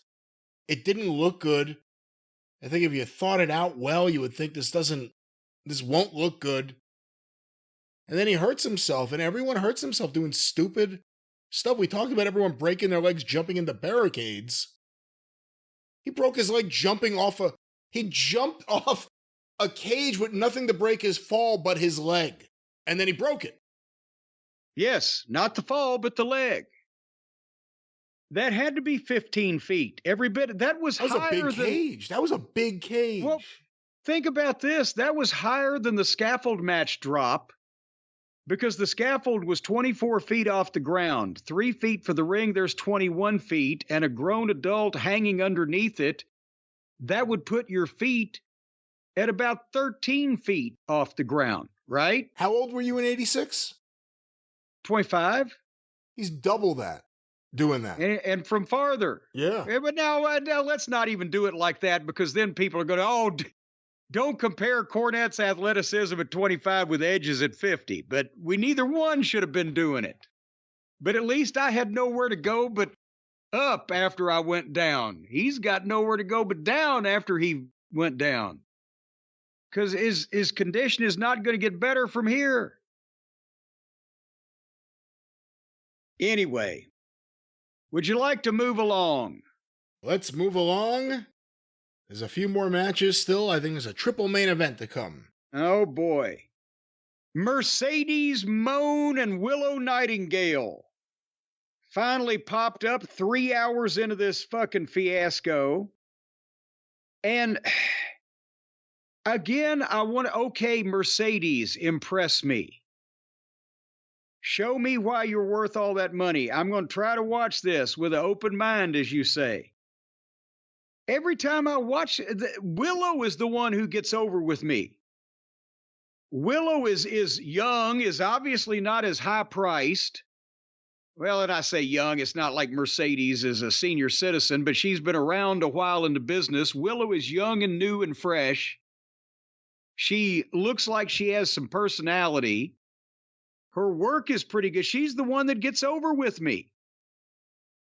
And again, she's a full-fledged babyface, and Mercedes was working as a full-fledged heel, including running on the bicycle, staying away from Willow. But while I admit that Mercedes is not as bad in the ring as I thought she would be, given how bad her promos are, but to me, this was one of the ones where it looks like Willow is the one they ought to be trying to push, and Mercedes is the one that is there to get her over. But it was the other way around. What am I missing about Mercedes that is jaw-droppingly impressive? She is good in the ring. Again, she is a smaller woman, but she's good in the ring, and she was presented as a star on WWE TV since they started presenting women seriously on that show. So she comes here with that star power. And how is she good in the ring? I like the Meteora. It looks risky for both people. I don't know how I would give it or take it. So that's very nice. But I don't see anything with her promos or anything else. I watched the scrum afterwards, and she's the CEO because she'll be sitting courtside at the Celtics game, and I don't think she could do a good promo, but she's popular. But how about the work, the match? They did a spot where Mercedes shoved Statlander, and Statlander and Stokely were arguing with the referee, and Willow, behind with no referee to count, hit the doctor bomb, and finally referee gets a 2 count. Willow's finish there looked great. And then Mercedes gets Willow up on her back and goes for her finish, and they fell in a fucking heap together. No move was done, and then Mercedes covers her 1, 2, 3. She can't even hit her fucking finish. And then she celebrates with the belt and does a stripper dance while CEO chants play on the PA system. And then we're not done with the booking, because then Mercedes, the heel, leaves. And then Stokely, the heel manager of the babyface girl, is yelling at Willow. But Statlander, the babyface friend of the babyface champion, shoves down the heel manager. And Statlander goes to help Willow out of the ring and up the ramp, and then turns around and clotheslined her. And then did something else to her and left her laying, and walked out with the guy that she just shoved on his ass before she helped the girl out so she could turn on her on the floor instead of in the ring. What? Yeah, CEO is going to definitely be it already is the most annoying chant in wrestling. Swerve's house, or whose house, Swerve's house, over and over again is pretty annoying too. Everything's annoying me. But what the overbookingness? Everything. These are months of angles that could play out on television that are happening in every fucking match. What the fuck? It's like he just told everybody, go out and do your own shit. It doesn't matter if it fits with the rest of our program. Do as much or as little of anything as you might want. Well, the other problem is we don't know what the hell's going on booking-wise in the world of kayfabe. Unless they've done stuff on other shows, Stokely was a heel manager that was on Ring of Honor that was all of a sudden with Statlander and Willow, who were friends, both from the island. And now he's the heel manager against Willow, who Statlander just turned on her. Yeah. Okay. So 3.5 hours in, we now come to the AEW World Championship match with Christian Cage and his family of stooges challenging Swerve, and Prince Nana's back in his corner. So we got that going for us. And thankfully, they started slow, and they tried to do a little wrestling, and kudos to them for it. But the problem is, what can two guys with bare hands trying to have a wrestling match do 5 hours into this fiasco, right? So within a couple minutes, they're on the floor. And they can both work, and Cage won't let Swerve devolve into all the breakdancing and aggressive parkour that he does when he's with another person of that ilk. So Swerve was good here. But at this point, a legitimate wrestling match is out of place, because is it possible to seriously critique the acting in a single scene of a 6-hour German bukkake compilation? Even if about 4.5 hours in, you see a guy and the way he's talking, you're like, wow, I'd watch him on television. Does it really matter? How have you had the goddamn stamina to stay for that much, right? To begin to see it in the first place. they do different shit than what we've seen from the rest of this nights. And Christian is a good leader. And, but again, they kind of got crazy. Swerve gave Christian a vertical suplex on the floor and started setting up stairs where they were going to do a stunt. And poor Paul Turner, the referee, screaming, "No, this isn't needed." And I thought, he's right. This is not needed. They had people at one point, and I'm thinking, just go into the fucking finish, right? But more fighting on the floor in the apron. And Christian tried to suplex onto the stairs, but it was blocked. And then Swerve dove at him, but he moved, and Swerve flew head first into the stairs. And then Nick Plain gave Swerve the Cody cutter on the floor, and Christian hit his finish on him in the ring and got a 2 count. And I wish at some point they would have started chanting, "Overbooking. Overbooking." So Nana comes out and chases Nick off with a lead pipe. Christian clears off the announce desk. Swerve gives Christian the double stomp on the desk, which looked great. There were a lot of things in here that looked good, but nothing hurts anybody anymore. Christian went for a spear. Swerve hit a kick and hit another kick and went to the top and gave him the double stomp and then hit another kick and pinned him 1, 2, 3. And we were 4 hours into this show. I hate to gloss over the world title match, but by that point, what the fuck? Besides the fact there was nothing left to do, everything they did was fine. But also, I'm goddamn tired of watching people fall down. What more can we say? I've been sick of this feud. I just hope it's over. Well, I don't know. I think he still has to get even with Nick Wayne's mom. She's got the most heat, and she's the biggest member of the group.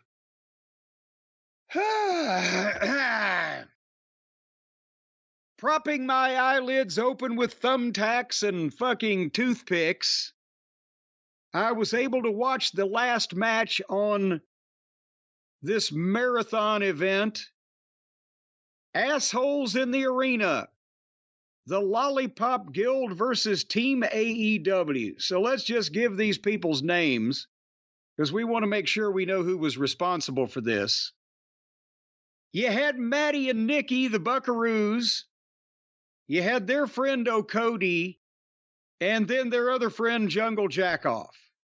And they were taking on the formerly best tag team in the world, now reduced to flunkies, FTR, and Bryan Danielson, who the people still love no matter what kind of shit he's in.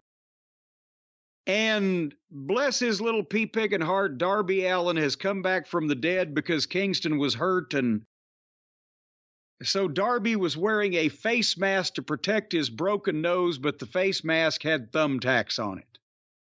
Because we can't be allowed to forget for a second that all these guys dream of being indie mud show jackoffs instead of major superstars on television. So thumbtacks. Because it's cool. During the last member of the heel team's entrance, which was Jungle Jackoff, the babyfaces just attacked everybody on the floor, except for Darby, because his music was playing, and then he just ran in and joined it with the face mask. And then the music kept playing when the heels took over. And then at the same time as this is supposed to be the top angle in the company and all the main event people in a violent match and a violent feud, the Buckaroos have to do their comedy to make sure that nobody takes anything seriously. So Maddie gets on the microphone and says, "Cut the music and play a banger. Our new theme music." And they start playing that. And some people are fighting. It's a sloppy fight on the floor, and some people are fighting and some are walking. And then Brian says, "Turn that shit off and play the greatest theme music ever." And then they play the final countdown that Tony paid however much money to play on it while the fight continues. They're in the stands. It's not lit. The cameras can't catch half of it. Some guys are in the breezeway. Some are in the people. It's at one point they did a 4-box to show 4 different groups of action, but they had 2 different shots of the same 2 guys in 2 of the boxes. And Darby did a coffin drop off the bleachers onto some guys. And the song was great, and the people were loving it. And they were waving their arms and they're singing along. But meanwhile, as soon as Maddie then gets the fucking microphone again and tells them to cut that music because we're over budget, it's costing too much. When the music cuts off, it's just a sloppy fucking fight, and the people start chanting, "We want music, we want music." I said earlier, this is the biggest mess I've ever seen as a match or a television product. Because they couldn't follow it, they couldn't shoot it. It was a mess. And it was a slow, sloppy fight everywhere but the ring. And then Jackoff and Darby go to the back parking lot and fight in a tub of ice water and use a fake lead pipe. And that Danielson goes for a dive on O'Cody, but O'Cody swings a chair at him and missed him. And he was flying at him. How'd he fucking miss him? And then one of the Jacksons had to go grab a chair and hit him with it to make up for it. And then back in the parking lot, Jungle Jackoff drives a big, like a bread delivery truck with his painted scapegoat into a pile of trash and wooden pallets that we are supposed to be led to believe that Darby was under. Even though we never saw that happen. The announcers are speculating about it. And then Jungle Jackoff is knocked out in the front seat. And come to find out later, of course, the secret was out apparently hours after the show was over. He was knocked out so he could be prepared for his return. More on this in a minute. Then O'Cody was moving around like a senior citizen, beating up FTR by himself. Stoop-shouldered, no physique, lack of charisma, pale fucking fishy body, broken down, shitty haircut. Jesus Christ, I thought you hated Nia Jax.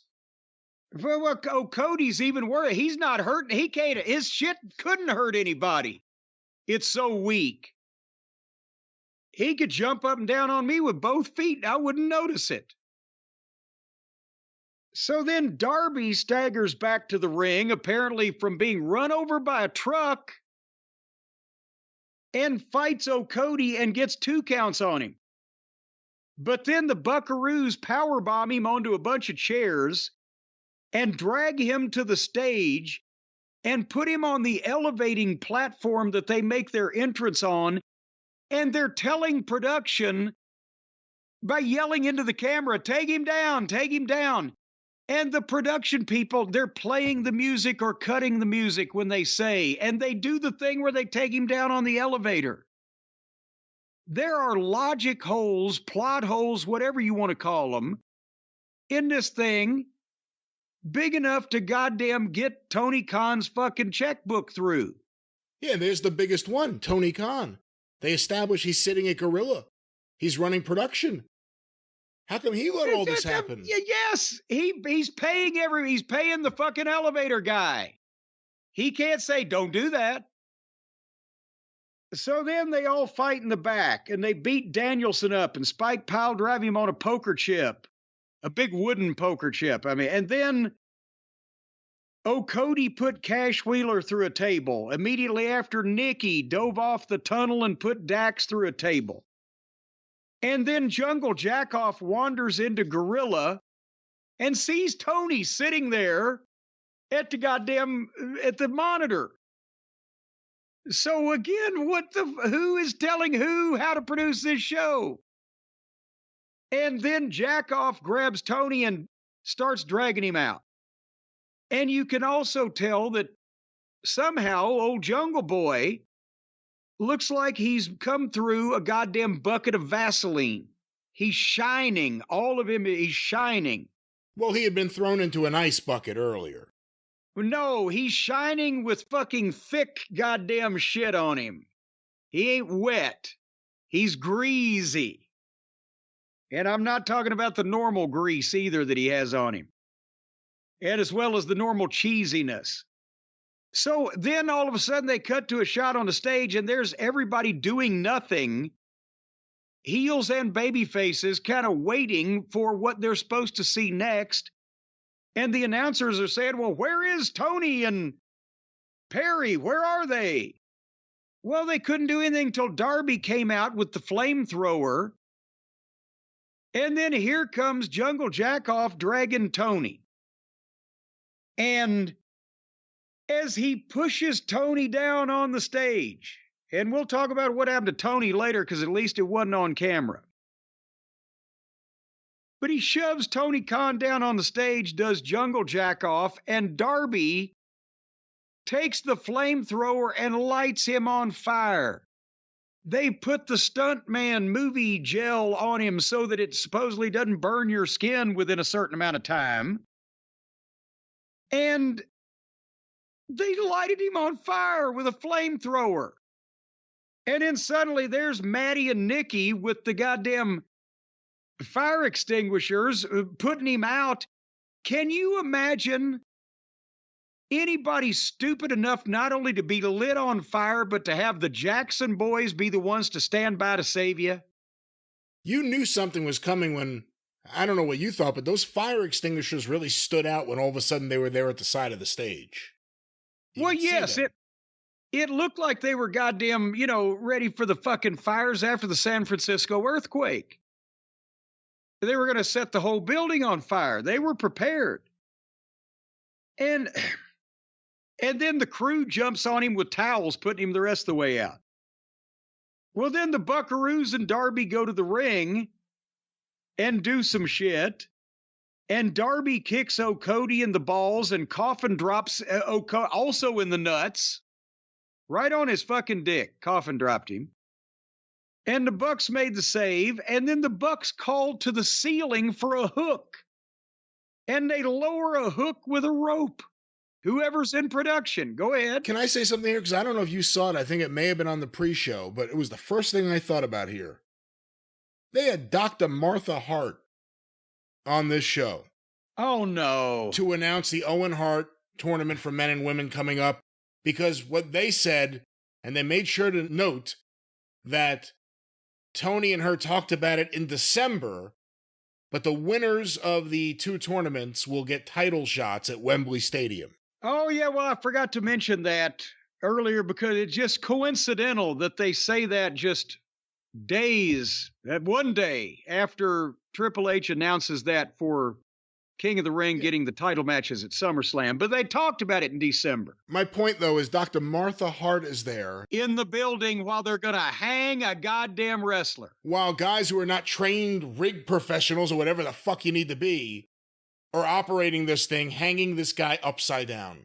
Even though it wasn't terribly high up, it was high enough that he could have broken his neck. Well, it was high up enough that he was upside down and immobilized, and if something had happened and he'd have dropped on his head from 10 feet, wouldn't that pretty much break your neck? He wasn't able to catch himself. He was all tied up and hooked and everything. If you're going to have Martha Hart on these shows, don't do things like that. That seems in pretty bad taste. Well, besides that, then if they lower the hook, but before they hang him, the crowd is just staring while they're tying his legs together, but then FTR makes a comeback on him, but then Maddie hits Dax with a chair, and the chair exploded. Again, for what? It's like the exploding tennis shoe they had. For what? And then they got a little more slow heat on Darby until O'Cody put a sleeve of thumbtacks on his arm and hit Cash with the weakest clothesline I've ever seen. And then Cody pulls out a shoebox of these new ridiculous Fruit Loop looking fucking shoes in all kinds of neon colors that the buckaroos are trying to goddamn peddle.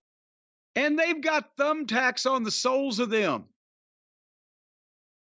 And they put the shoes on, and then Matt tells the production to raise Darby upside down like the piñata so they can double super kick him with the thumbtack shoes.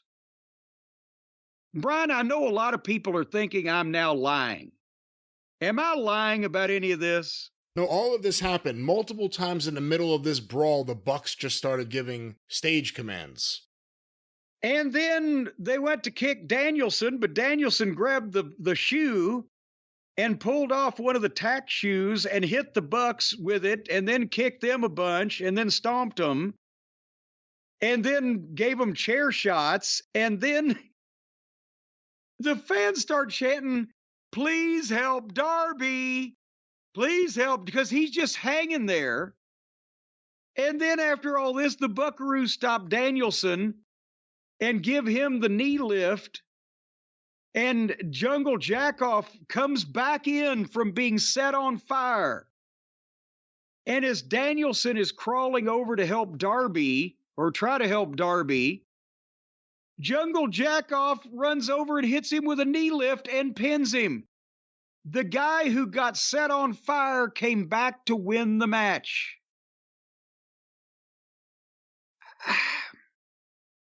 This right here, and everybody involved in it, and Tony Khan, who was involved in it, are the reasons why AEW will never get better. It will never turn a profit. It will never get a mainstream audience. It will continue to lose viewers instead of gaining viewers. And it will continue to be a place where people go to spend most of their time collecting a check for being hurt and operated on. It was embarrassing to anybody who's ever been a professional in this industry and gave a shit about it.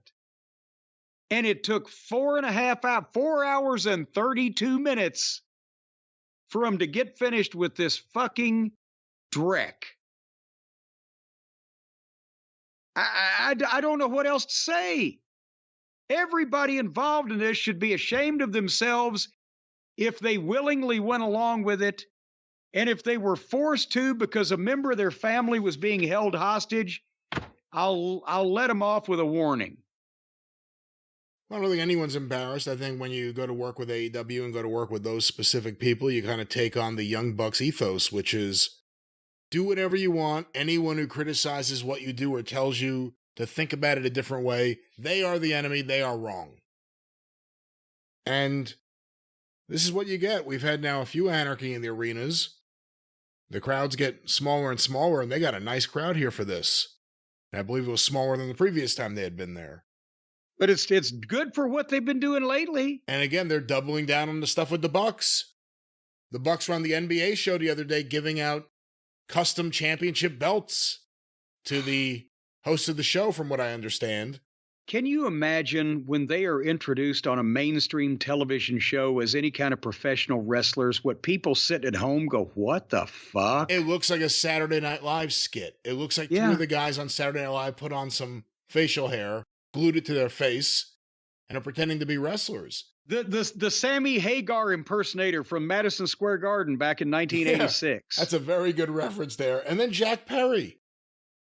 It's important to note, whatever you think of Jack Perry and his stupid decisions and his stupid attitude, and even before that, we know stories about Jungle Stooge. I mean, there's other things. Yeah. He's a little weasel who goes crying to his fucking big brothers. Whether that's all there or not, the fact that Tony Khan saw this guy, rumor has it, doing this gimmick, the scapegoat, on a New Japan show in Chicago, and was like, oh my God, I can't believe how great this is. And now they gave him the win here. There's another example of investing time, energy, push, wins, and Danielson will lose to anyone, so it's not really that big a deal at this point. But still, Jack Perry, he's tiny. He's not convincing. He's not only tiny and not convincing, it's embarrassing.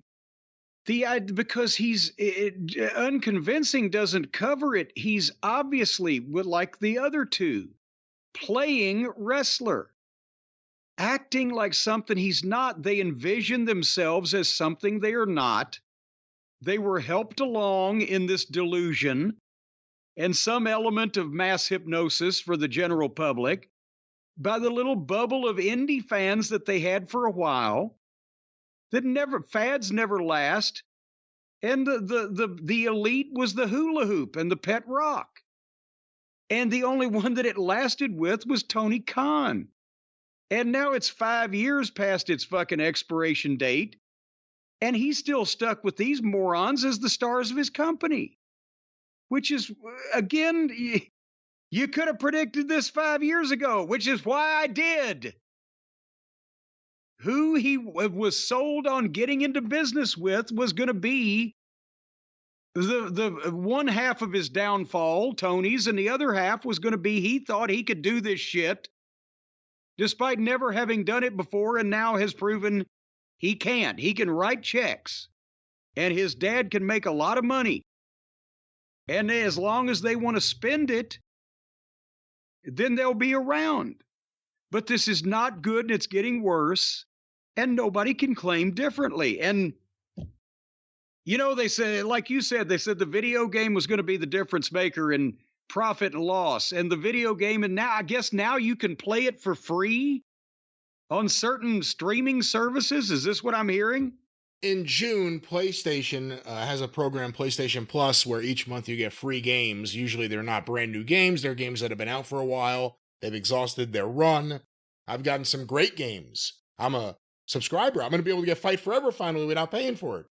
And Fight Forever is now there. This comes off us seeing that it was being sold for $3 in stores. $3 discount bin at Walmart. That was after we saw it was $10, which was after it was $30. I think it launched at $60, and there's no one playing the game online. And so now the rights renewal. So they're expecting a TV network that doesn't live and die with wrestling, doesn't have to, if they're willing to give up the NBA because it's too much money and other people are willing to pay more, then they're certainly willing to give up wrestling if they can't get it for the price they want.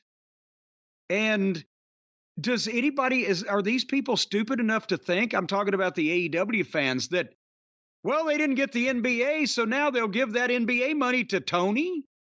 No, you can buy the best hooker on fucking Bourbon Street for $5,000 doesn't mean you're going to give a goddamn crack whore in a trailer the same $5,000. So when the rights fee comes in, we'll just keep the same deal, or maybe a small increase, or maybe we'll give you less because your ratings are down. Then, like I said before, what's he going to do? Say, well, fuck you. I'll just put it on YouTube. Because who else is interested in wrestling these days when it's not the number one wrestling and the numbers for the program that exists on a major network are going down? How does that call for a raise? Well, real quick before we wrap things up, and that was AEW Double or Nothing, but Jim... It certainly was. I'm sorry with my attitude today, but having to sit through, especially over the past couple of days, and then having to spend 4.5 hours of my time on that, I was somewhat verklempt. But Jim, it has come out now. We're talking about the rights renewal for AEW. Brandon Thurston tweeted this out. This is from Puck's Matt Baloney. I believe he's a sports media reporter of some renown or not. Who knows? But here's what he said. Quote, I'm told the exclusive window closes in July, and AEW leader Tony Khan is said to be disappointed with the offer currently on the table. Khan also surely knows that David Zaslav, losing the NBA would give AEW more leverage, even though the money to re-up AEW is a mere drop in the NBA bucket. If the window closes without a deal, others could swoop in for those rights, as Comcast has done with the NBA. Extra awkward, because Warner Brothers Discovery is said to own a stake in the league. I'm not sure how alluring AEW would be to another platform, especially since only non-WWE partners could bid. But the wrestling shows still do okay on the Turner networks. It's reliable programming, and a rival suitor could further push Zaslav into hot water in his cable carriage deals. I don't see a lot of other comparable, or very many, or any other comparable networks with comparable exposure and brand name and cachet in the industry wanting not only the distant second wrestling promotion, but also to want that shit on their airwaves, the barbed wire and the blood and the goofiness and the amateurishness. See, the thing is, Tony Khan right now has a pretty fair deal. Because of that deal and because of, well, not really because of that deal, it's a very good deal. Because of the expenditures, because of things like the video game, because of guys making six figures and barely being used or seven figures, or their value has been completely minimized. Yeah, I mean, the Bucks are making seven figures. Are they worth it? No, but they're getting it. There's lots of other guys getting a lot of money. Yeah, what you're saying is they could be profitable now if this was run like a business with just the money they're getting. Right, which gets into this thing because the problem is Tony Khan set this up in everyone's mind. From Dave Meltzer on down. From the very beginning of AEW, we got this deal because this is valuable real estate and we intend to get a big rights renewal, a massive rights renewal when the time comes. And that's where we are right now. Can you imagine if you went into a bar and you saw the hottest girl you've ever seen, and in your head you're like, man, I got to find a way to go talk to her and get her to want to get to know me. You don't then go to her friends and go, hey, I'm going to fuck the shit out of your friend. I plan on fucking the shit out of, it'll take me a little while, but I'm going to fuck the shit out of her. No. That's why Tony announcing all this out loud from the beginning was stupid. Because AEW has a fair deal right now. When you hear that Tony's not happy about the deal, we'll address that in a moment, it's because he thinks he deserves a major rights increase, and he doesn't. Because he decided that it was going to happen. Just like from the start, he decided that he was going to take over, and Vince was a flunky, was a mere pittance, that this was going to be the greatest wrestling of all time, and he knew how to do this. He was convinced. And you could try to present any kind of number you can to, fancy things up. Look at how good we do it here. Look at how good we do there. But key demos down, overall numbers down. Overall number keeps shrinking. Key demo is catching up to the overall number. Dynamite's catching up to Collision, which is catching up to Rampage. Which is catching up to test patterns. I agree with what this guy Matt Baloney, who is quoted here, said. I think he's full of baloney. It's cheap programming. It's reliable, cheap programming. If you could deal with the content, you're not paying very much to have it on your air every week. Problem is, Tony can't be profitable unless he gets a big rights increase. And again, at that point, it's important to note, we're still basing everything we know around what Tony lets people know. It's a private company. We don't know what the numbers really are. Tony likes to make everything sound a lot better than it really is. But what have you seen that would cause them to get a rights increase? And if they lose the NBA is the kind of thing that networks or streaming services or whatever will lose money on because of having the NBA and everything that does. It's a rainmaker. It brings people into the door. If you lose that, yeah, they've got more money. First of all, that's the sports division, not the entertainment division. And who knows what happens to the future of that sports division without the NBA. It's not like the network's just like, okay, the NBA's gone. We got a few $1 billion. How could we spend it across the network? They might not have that few $1 billion because the NBA is big enough to affect the carriage fees that the networks get from the cable systems, but AEW is not. Right. So if TBS is worth $5 a head because they got the NBA, maybe without it, they're worth $4 a head. These are made up numbers, but you see where I'm going. And then that means that they are paying less money out because they don't have the NBA, but they're taking less money in because they don't have the NBA. And it's important to note everyone's assuming that TNT's out. that Warner Brothers Discovery's out, that the NBA is going to go to a streaming service, they can have a deal somewhere else. That's not done yet. That's not official.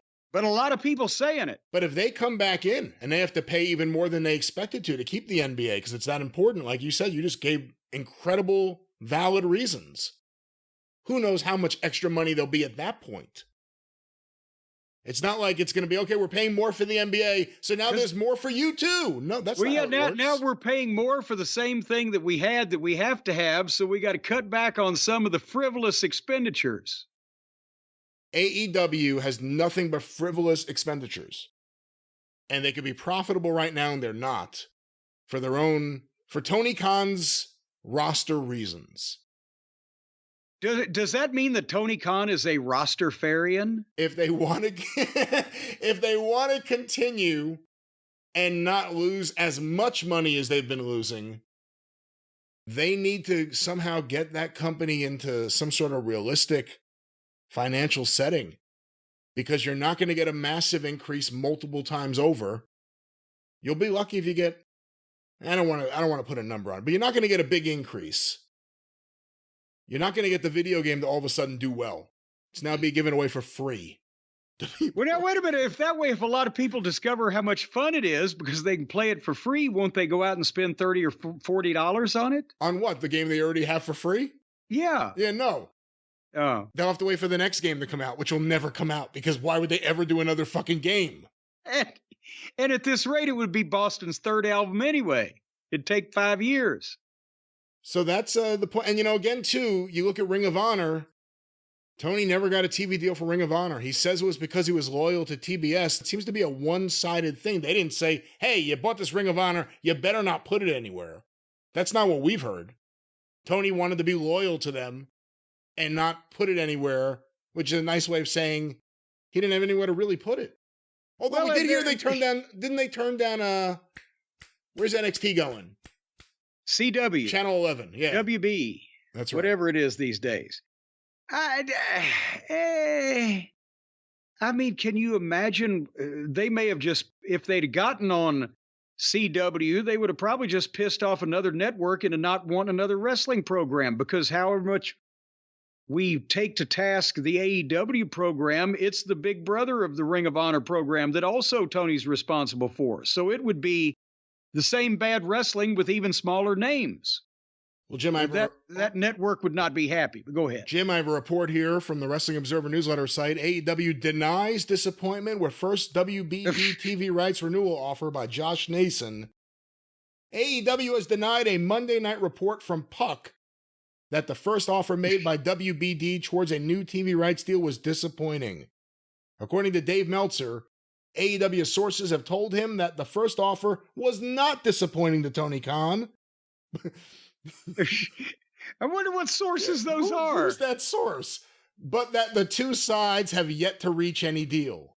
Negotiations for both TV and streaming are ongoing with WBD and not TNT Sports. The Puck report from longtime Hollywood insider Matt Baloney, then it goes into what it said here. He also reported that WBD head David Zaslav and TNT Sports head Luis Silberwasser want to keep all 3 AEW shows. After the reporting came out, it was pointed out by some online that Baloney is longtime friends with WWE CEO Nick Khan. Uh-oh. And that Baloney has had Khan on his podcast before, leading some to believe it was a planted piece. WWE met with WBD. Either that or that means he's got a lot of inside information. That means that's what Tony said. If that's here, after the source already said, Tony wasn't disappointed at all, and all of a sudden the other source was Tony, who's completely paranoid about anyone who's ever had any relationship with Nick Khan. We saw that with, what's his name, Ariel Helwani. All of a sudden, he's had him on his podcast before, leading some to believe it was a planted piece. WWE met with WBD during their TV rights negotiations, which Tony Khan said was part of sports. When asked about it, their current deal is believed to expire at the end of this year. Well, anybody that knows Nick Khan, it probably has more inside information than most jack-offs because Nick Khan, I would assume, in his position, knows everything that there needs to be known about any major television moves of wrestling promotions anywhere, don't you? As soon as goddamn things are said in confidence among these high muckety-muck television executives. I think if you go back, I guess, at least 15 years, Nick Khan is probably as knowledgeable as anyone in the field about not just wrestling, but any sports, television deals, media deals, anything. Before WWE, he was an agent. He represented a lot of people, and agents know what other agents are doing. They have to stay in touch with the marketplace. So he may know more than anyone about the TV landscape. And again, he's still in the field. He's still out there. And we've heard him openly mock Tony Khan, who's just a few years younger than him, just like 3 or 4 years younger than him. And he called him the kid. The kid. But he put over his dad. He said his dad is a real nice guy, but the kid, we don't take him seriously. Well, you can't. You can't. These are big-time fucking people in the WWE hierarchy now. Major Hollywood fucking movers and shakers and executives and successful business people. And you've got fucking Hippity Hop down here having his spasms and hugging people. They can't take it seriously. And they see that sooner or later this thing could bankrupt Shad Khan if it was allowed to go on long enough. And they know that it won't be. Because as much as he loves his son, he's not going to be living in a box under the overpass for the sake of Tony having a wrestling company. I don't think he has to worry about that. He makes a lot of money from that patent, don't it? Well, that's sooner or later. You can't tell me that he's making more money right now than Tony is losing.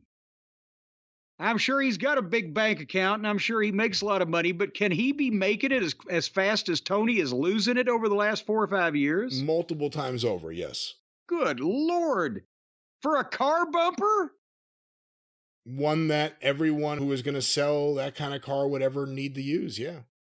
And you couldn't try to get around it because he has the patent. You know what? I ought to invent. And then since that time, he bought every sporting team that his son had any interest in. And look at how that's gone. I ought to invent something that people can't do without. Well, easier said than done. You have any ideas? Well, I just had the idea to do it. So I'll have to get back with you on what I'm actually going to do. But it'll be something that everybody needs. Well, we will see if David Zaslav gets back to us on what he needs to do. But this is your show. Let me turn it back over to you.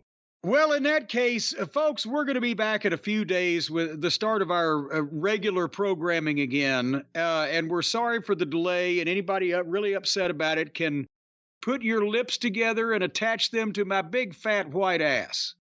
Because I've had a lot of problems lately. All right. At least you're not asking them to blow you again like you did a few weeks ago. Well, they can kiss my ass or they can blow me. They've got the option. They can pick either or. I'm not greedy. I don't want both. But otherwise, until then, when we come back for the drive-through, thank you, fuck you, bye-bye, everybody.